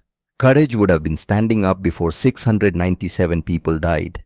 He straightened. So I swore that I would never again follow orders I knew were wrong. And I would never again allow medical ships to be threatened while I drew breath. Today was the first test of that oath. There were 3 pirate cruisers. We had 1 patrol frigate. By any tactical analysis, we should have waited for reinforcements. But I did not wait. I jumped immediately. Because that oath matters more than tactical advantage. Evelyn felt something tight in her chest loosen slightly. You did well, Commander. You honored the Hope's Light's memory better than any monument could. There is a monument actually, on Zelvan Prime. Premier Tashiva dedicated it last year. 697 names. Your crew. And above them, a single line: they healed. They died. We learned. His image pulled back slightly, revealing others standing behind him. Krenoth, Terrelian. Admiral, I've taken the liberty of assembling the commanders who responded to today's incident. We wanted you to see what your sacrifice created. A Krenoth officer stepped forward, large, heavily armored, from a warrior culture that made the Zelvani look peaceful. I am Commander Vrex of the Krenoth Border Squadron. 3 years ago, my people were at war with the Zelvani. Today, we protected a medical ship together. This would have been impossible before you taught us that healers stand above politics, above war, that they deserve protection from all of us, not just their own species. A Terrelian officer appeared next, slender, elegant, from a species that had lost medical ships for decades and done nothing but file protests. I am Captain Celine of the Terrelian Peacekeeping Force. For 40 years, my people watched our healers die and asked others to stop the killings. Today, we stopped it ourselves. Not because Earth commanded us, because we finally understood that protecting mercy requires force, real force, the kind you demonstrated over Zelvan Prime. The 3 alien officers stood together, representatives of species that had been enemies or victims or bystanders, now standing unified in defense of healers. This is what humanity built, Tavish said. Not an empire, not a conquest, a coalition, a commitment, a recognition that some things are worth fighting for together. Evelyn's voice was rough when she spoke. Commander Tavish, relay a message to your government. Tell Premier Tashiva that Admiral Evelyn Harper says thank you. You learned the lesson. Now teach it to others. I will. And Admiral, the pirates who fled today, they were identified as the same group who killed the Terrelian ship Healing Wing 40 years ago. The ones who were never caught, we've transmitted their position to your protectorate force. I believe you still have unfinished business with them. The transmission ended. Garrett looked at Evelyn. What do you think? I think we did it. Not just punished the Zelvani. Changed the galaxy's understanding of what protecting healers actually means. Made it real. Made it automatic. Made it everyone's responsibility. That was always the goal. Break them, rebuild them, show others that mercy protected is mercy preserved.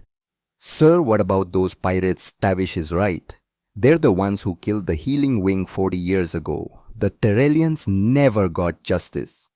Garrett's smile went cold. Then I suppose it's time they did. Commodore Winters, take a task force. Hunt them down. No quarter, no prisoners, no mercy. Show the galaxy that the lesson applies to everyone. Council members, pirates, anyone who thinks healers are acceptable targets. Yes, sir. With pleasure. 1 week later, Deep Space, Pirate Haven designation Whiskey 7. The pirates had run to a system that officially did not exist. No registered planets, no recorded settlements, just asteroids and darkness, and the kind of people who preferred it that way. They thought they were safe. They were wrong. Commodore Rachel Winters commanded the task force from the heavy cruiser Defiant. 3 cruisers, 1 destroyer. More than enough for what needed to be done. Her sister's name was on the Hope's Light Memorial.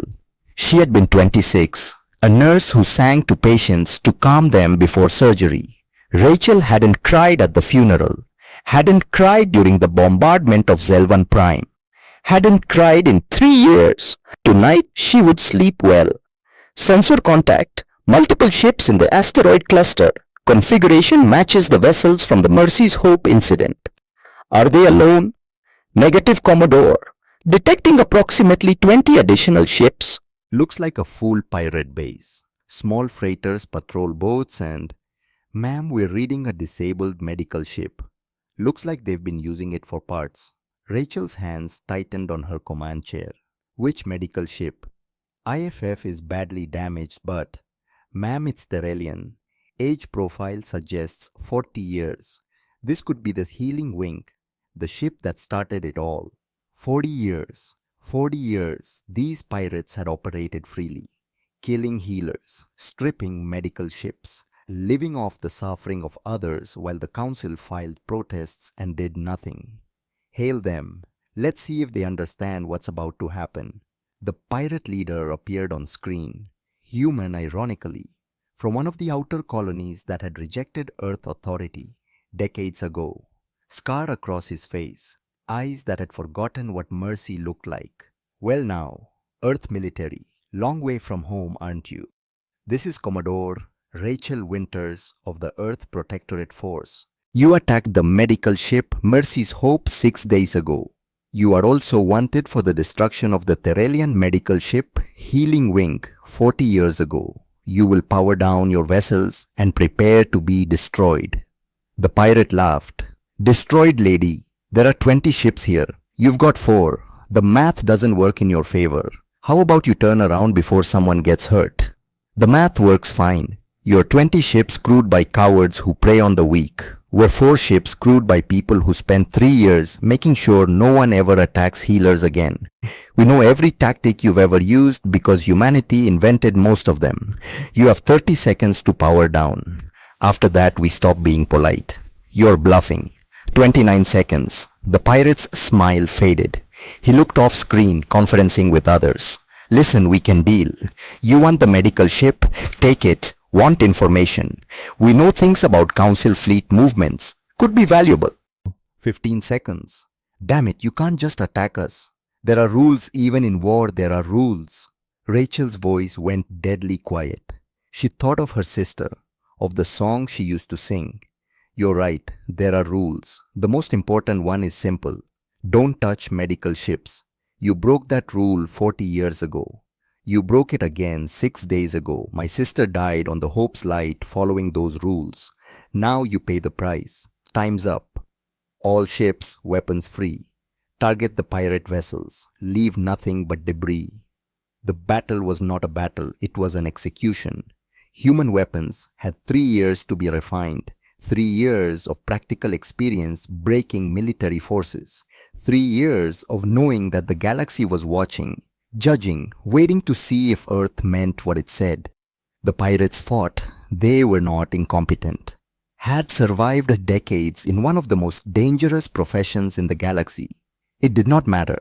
In 12 minutes, all 20 pirate vessels were destroyed or disabled. The ones that tried to run were hunted down.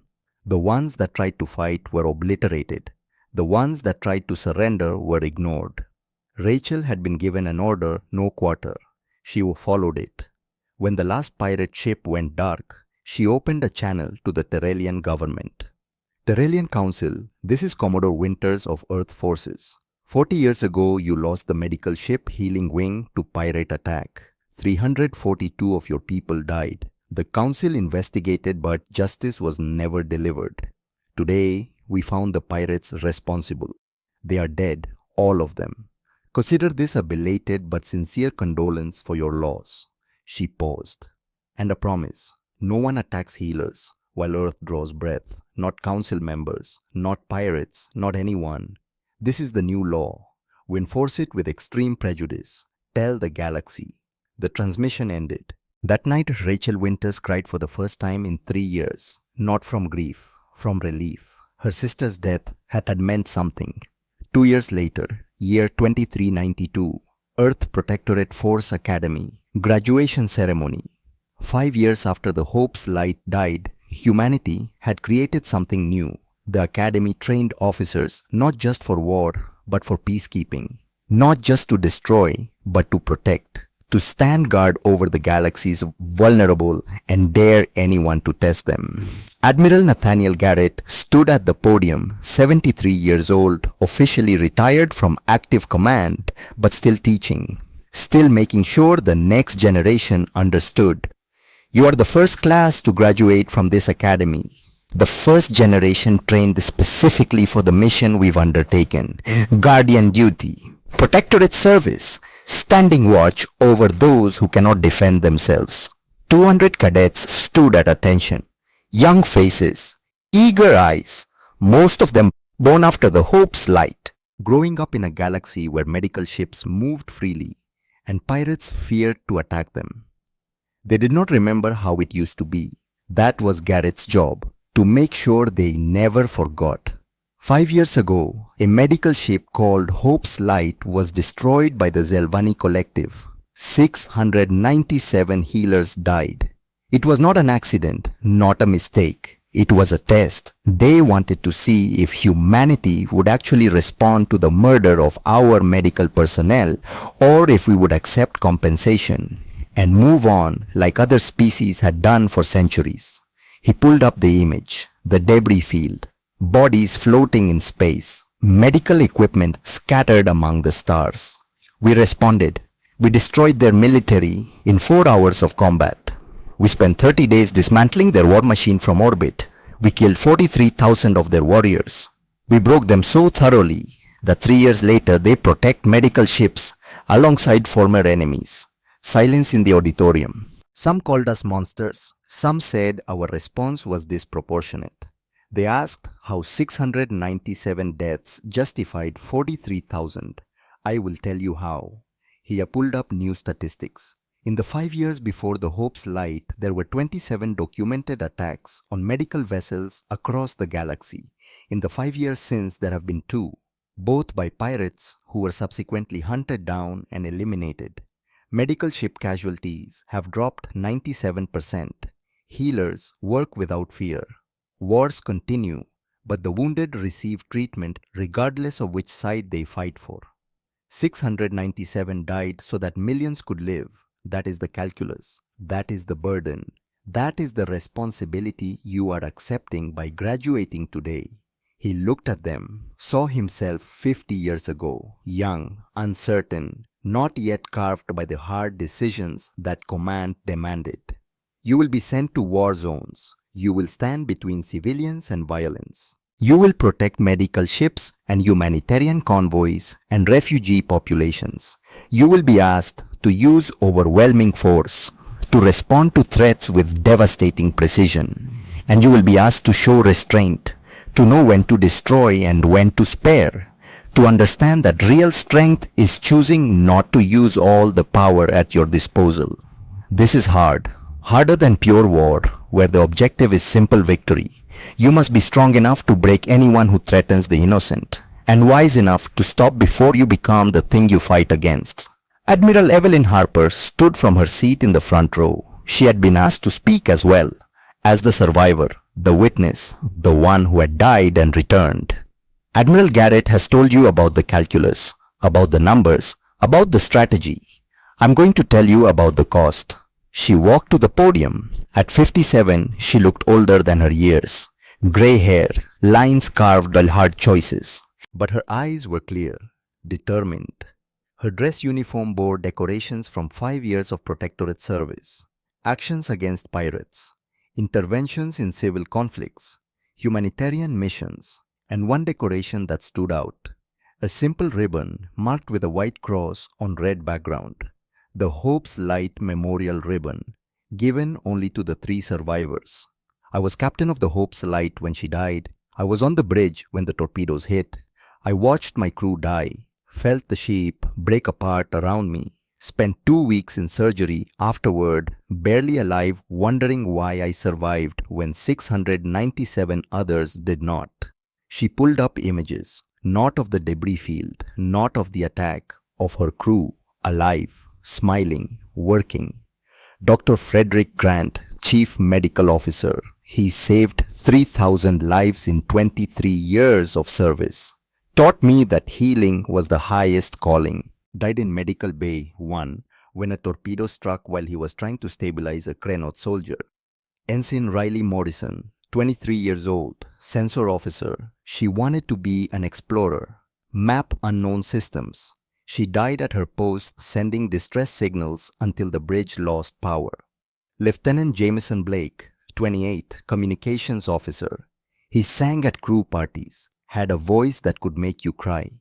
He died transmitting our medical status on every frequency we had, hoping someone would hear and help. More faces appeared, more names, more stories of people who had chosen to heal and died for that choice. These are the people you serve. Not the ones who live, but the ones who died. You carry their memory, their purpose, their belief that mercy means something and is worth protecting. When you face a threat, remember them. When you must use force, remember why. When you show restraint, remember that mercy is a gift we give, because people like them believed in it. She looked at the cadets directly. Some of you will die doing this work. Protectorate duty is dangerous. We make enemies, pirates, warlords, anyone who profits from chaos and suffering. They will target you, kill you if they can, and when they do, others will avenge you.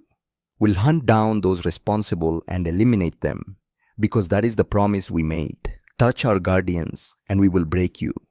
But you will also save lives, thousands of them, millions if you do this long enough. You will make it possible for healers to work without fear, for refugees to reach safety, for civilians to survive wars that are not their fault. That is the trade, your risk for their safety, your vigilance for their peace. It is worth it. Every time, every cost, every sacrifice. The ceremony concluded with the oath. 200 voices speaking in unison. I swear to protect those who cannot protect themselves, to stand guard over the innocent, to respond to threats with overwhelming force and to show mercy when mercy is earned, to remember that power without restraint is tyranny and that real strength is choosing when not to act. This I swear on my honor and my life. Year 2397. June 18th, 10 years after the Hope's light. The memorial had grown. What started as a simple wall of names had become a garden. 697 trees, planted one for each crew member. Paths winding between them where visitors could walk and remember. Today, the anniversary, thousands came. Families of the dead, the two other survivors, both had retired, both came every year. Officers who had served in the response. Cadets from the academy, citizens from across human space and beyond. Zelvani came too. Premier Tashiva, older now but still sharp. Commander Tavish in full dress uniform. A delegation from Zelvan Prime bearing flowers from their world. An offering, an apology, a recognition. Admiral Evelyn Harper walked through the garden slowly. She was 62 now. White hair, lines on her face that told stories of hard choices and sleepless nights. She had commanded the Protectorate Force for 3 years, overseen 200 interventions, stopped 12 civil wars, protected 43 medical ships from threats, hunted down every pirate who dared test whether Earth meant its promise. She was tired, had submitted her retirement papers. This would be her last anniversary as an active officer. But today, she was here to remember. Admiral Garrett found her at Dr. Grant's tree. The old man was 78 now, retired 5 years ago, but still teaching at the academy 1 day a week, still making sure no one forgot. Evelyn, Nate, you came. Every year, same as you. They stood together in silence. Two old warriors at a memorial for healers. Do you think we did the right thing? Evelyn asked. 43,000 dead, an entire military destroyed, 10 years of our lives enforcing consequences. Was it worth it? Garrett looked at the garden, at the families visiting, at the Zelvani delegation laying flowers with genuine remorse, at the children, human and alien, both learning the names. Look around you. 3 former enemy species standing together to honor our dead. Medical ships operating in 15 active war zones. Pirate attacks down to almost nothing.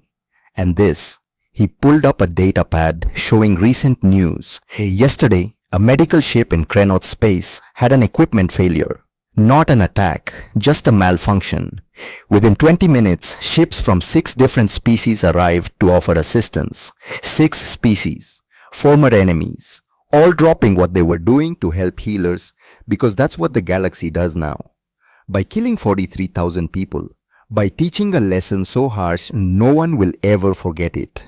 Yes, we killed, destroyed, broke a civilization's military, and in doing so we saved more lives than we took. We created a system where mercy is protected not just by law but by force.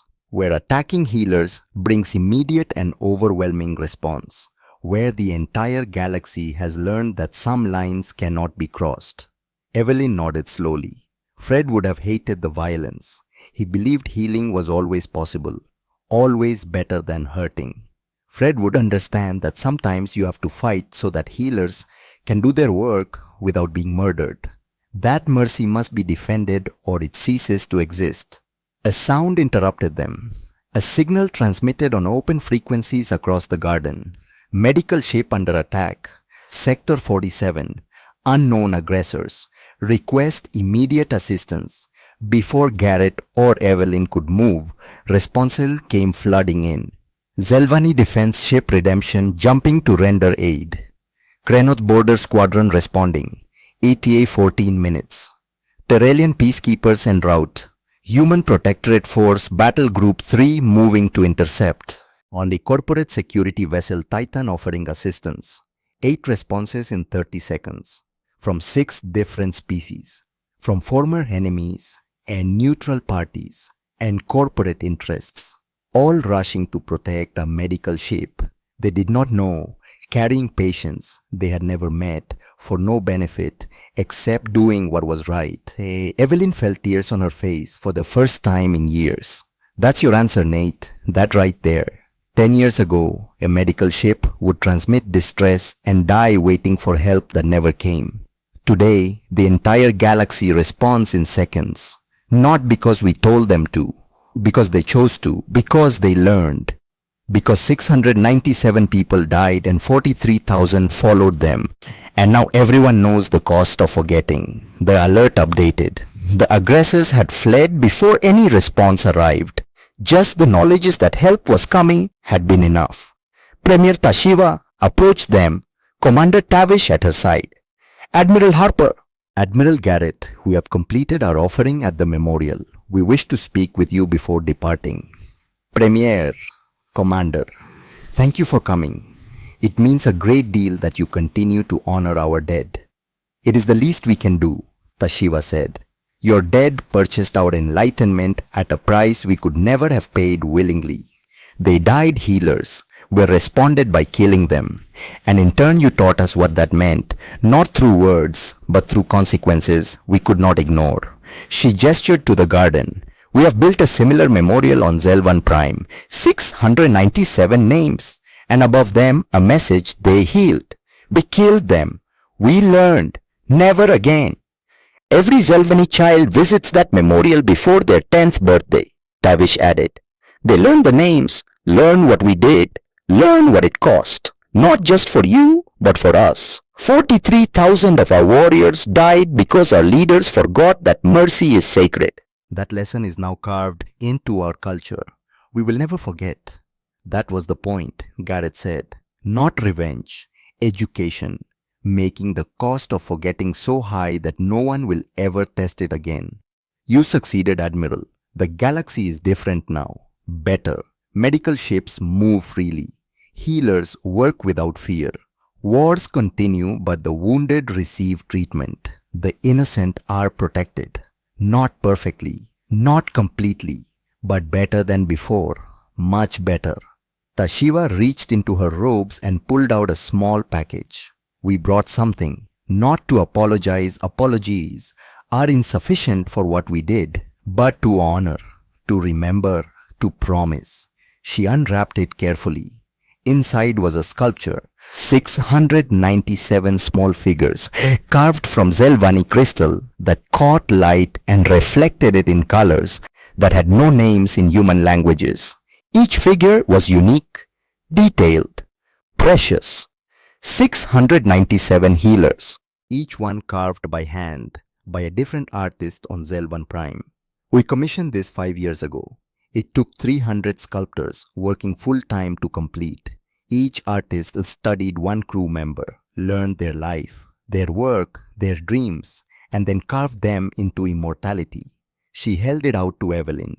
It belongs here, in this garden, so that all who visit will see not just names but people, individuals, each one precious, each one irreplaceable, each one mourned.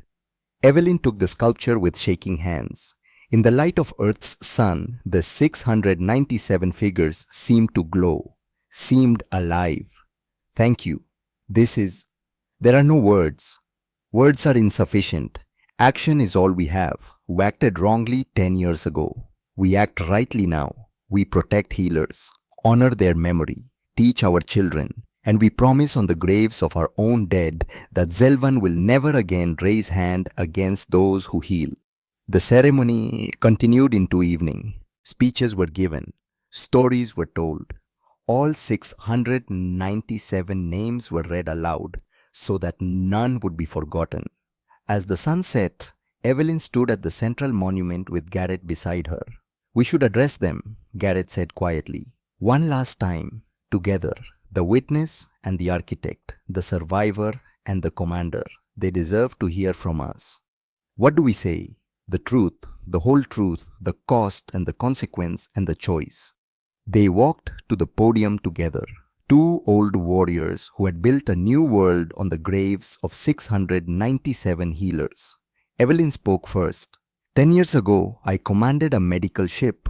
I sailed into war zones to save lives.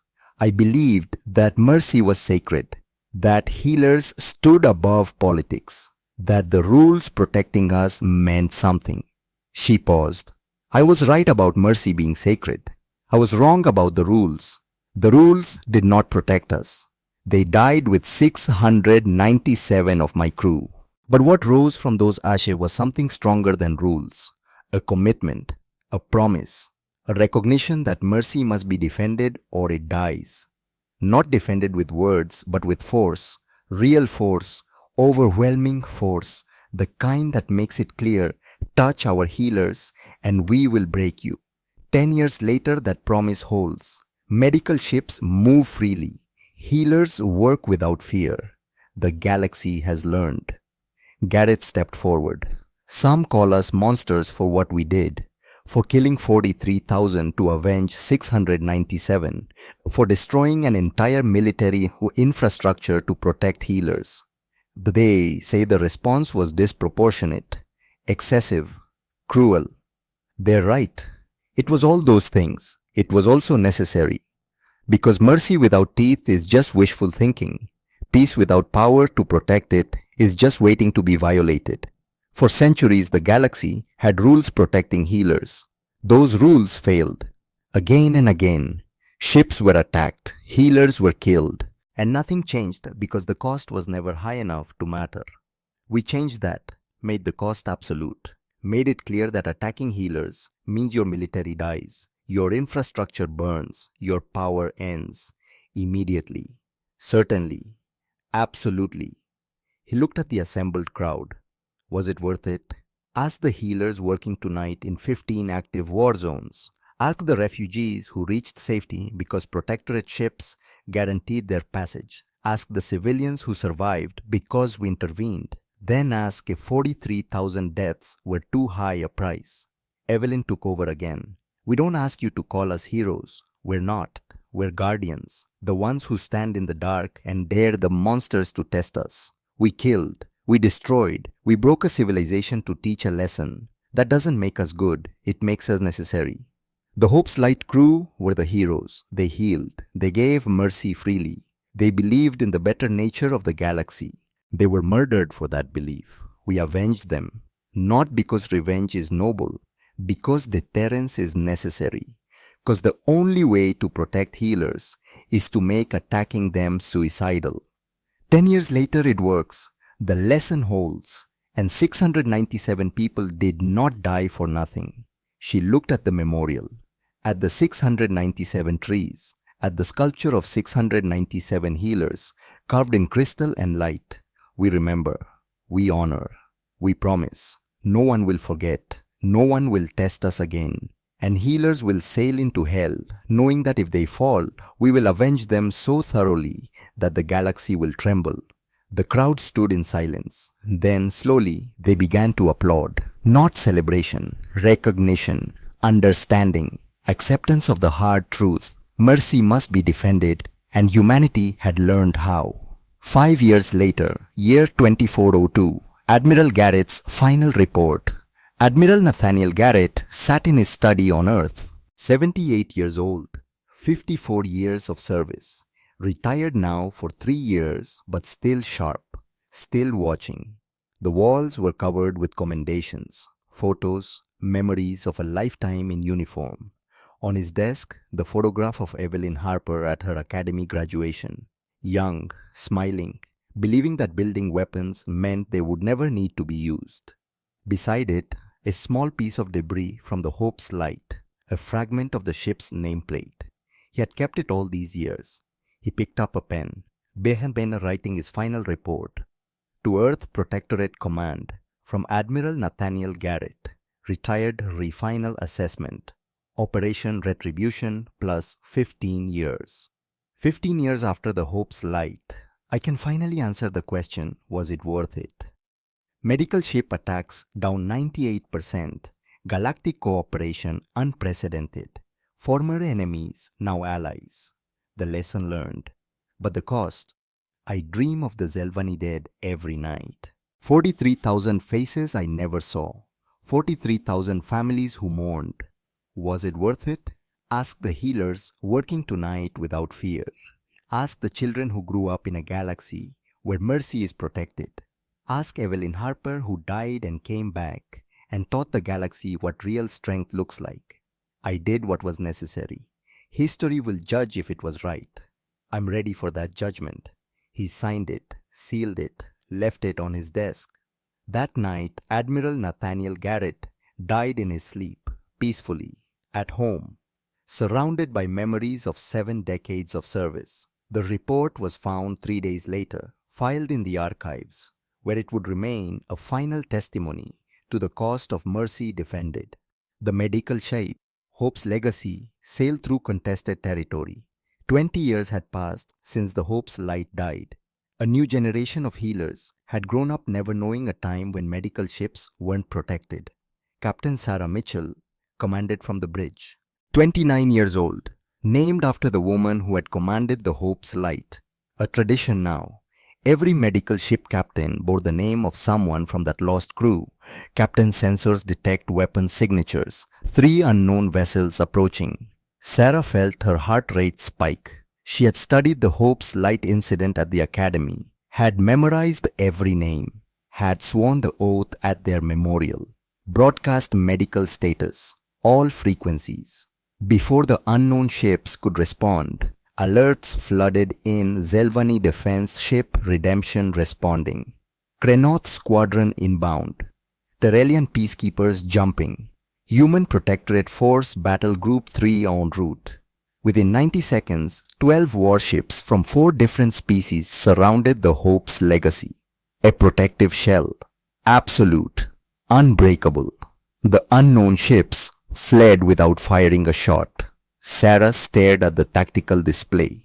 12 ships, 4 former enemies, all dropping everything to protect one medical vessel they'd never met. Communications sent thanks to all responding vessels. Already dawn, Captain, and we're receiving a message. Audio only. Source Hope's Light Memorial Archive. The voice was old, recorded years ago, but unmistakable. Admiral Evelyn Harper's final message. To all who sail in Hope's Light's name, you will never be alone. You will never be forgotten, and you will never be undefended. 697 died so you could heal without fear. 43,000 died so the galaxy would remember. And every ship that guards you now carries that memory. Sail safely. The Guardians watch. The promise holds. This is the gift we purchased with blood. This is the world we built with fire. This is mercy, defended forever. The transmission ended. Sarah looked at her crew, young, idealistic, believing in mercy, just like Evelyn Harper had 20 years ago. Resume course, she ordered quietly. We have wounded to collect. The Hope's legacy sailed on, and behind her 12 warships from 4 species watched until she was safely gone. Some lessons last forever. Some promises never break. And some gifts, once given, echo through eternity. This was all 3. Touch Earth's healers and die screaming. Some lessons are written in blood. Some promises are kept with fire. And some choices echo for generations. The galaxy remembers. The Guardians watch. The mercy holds.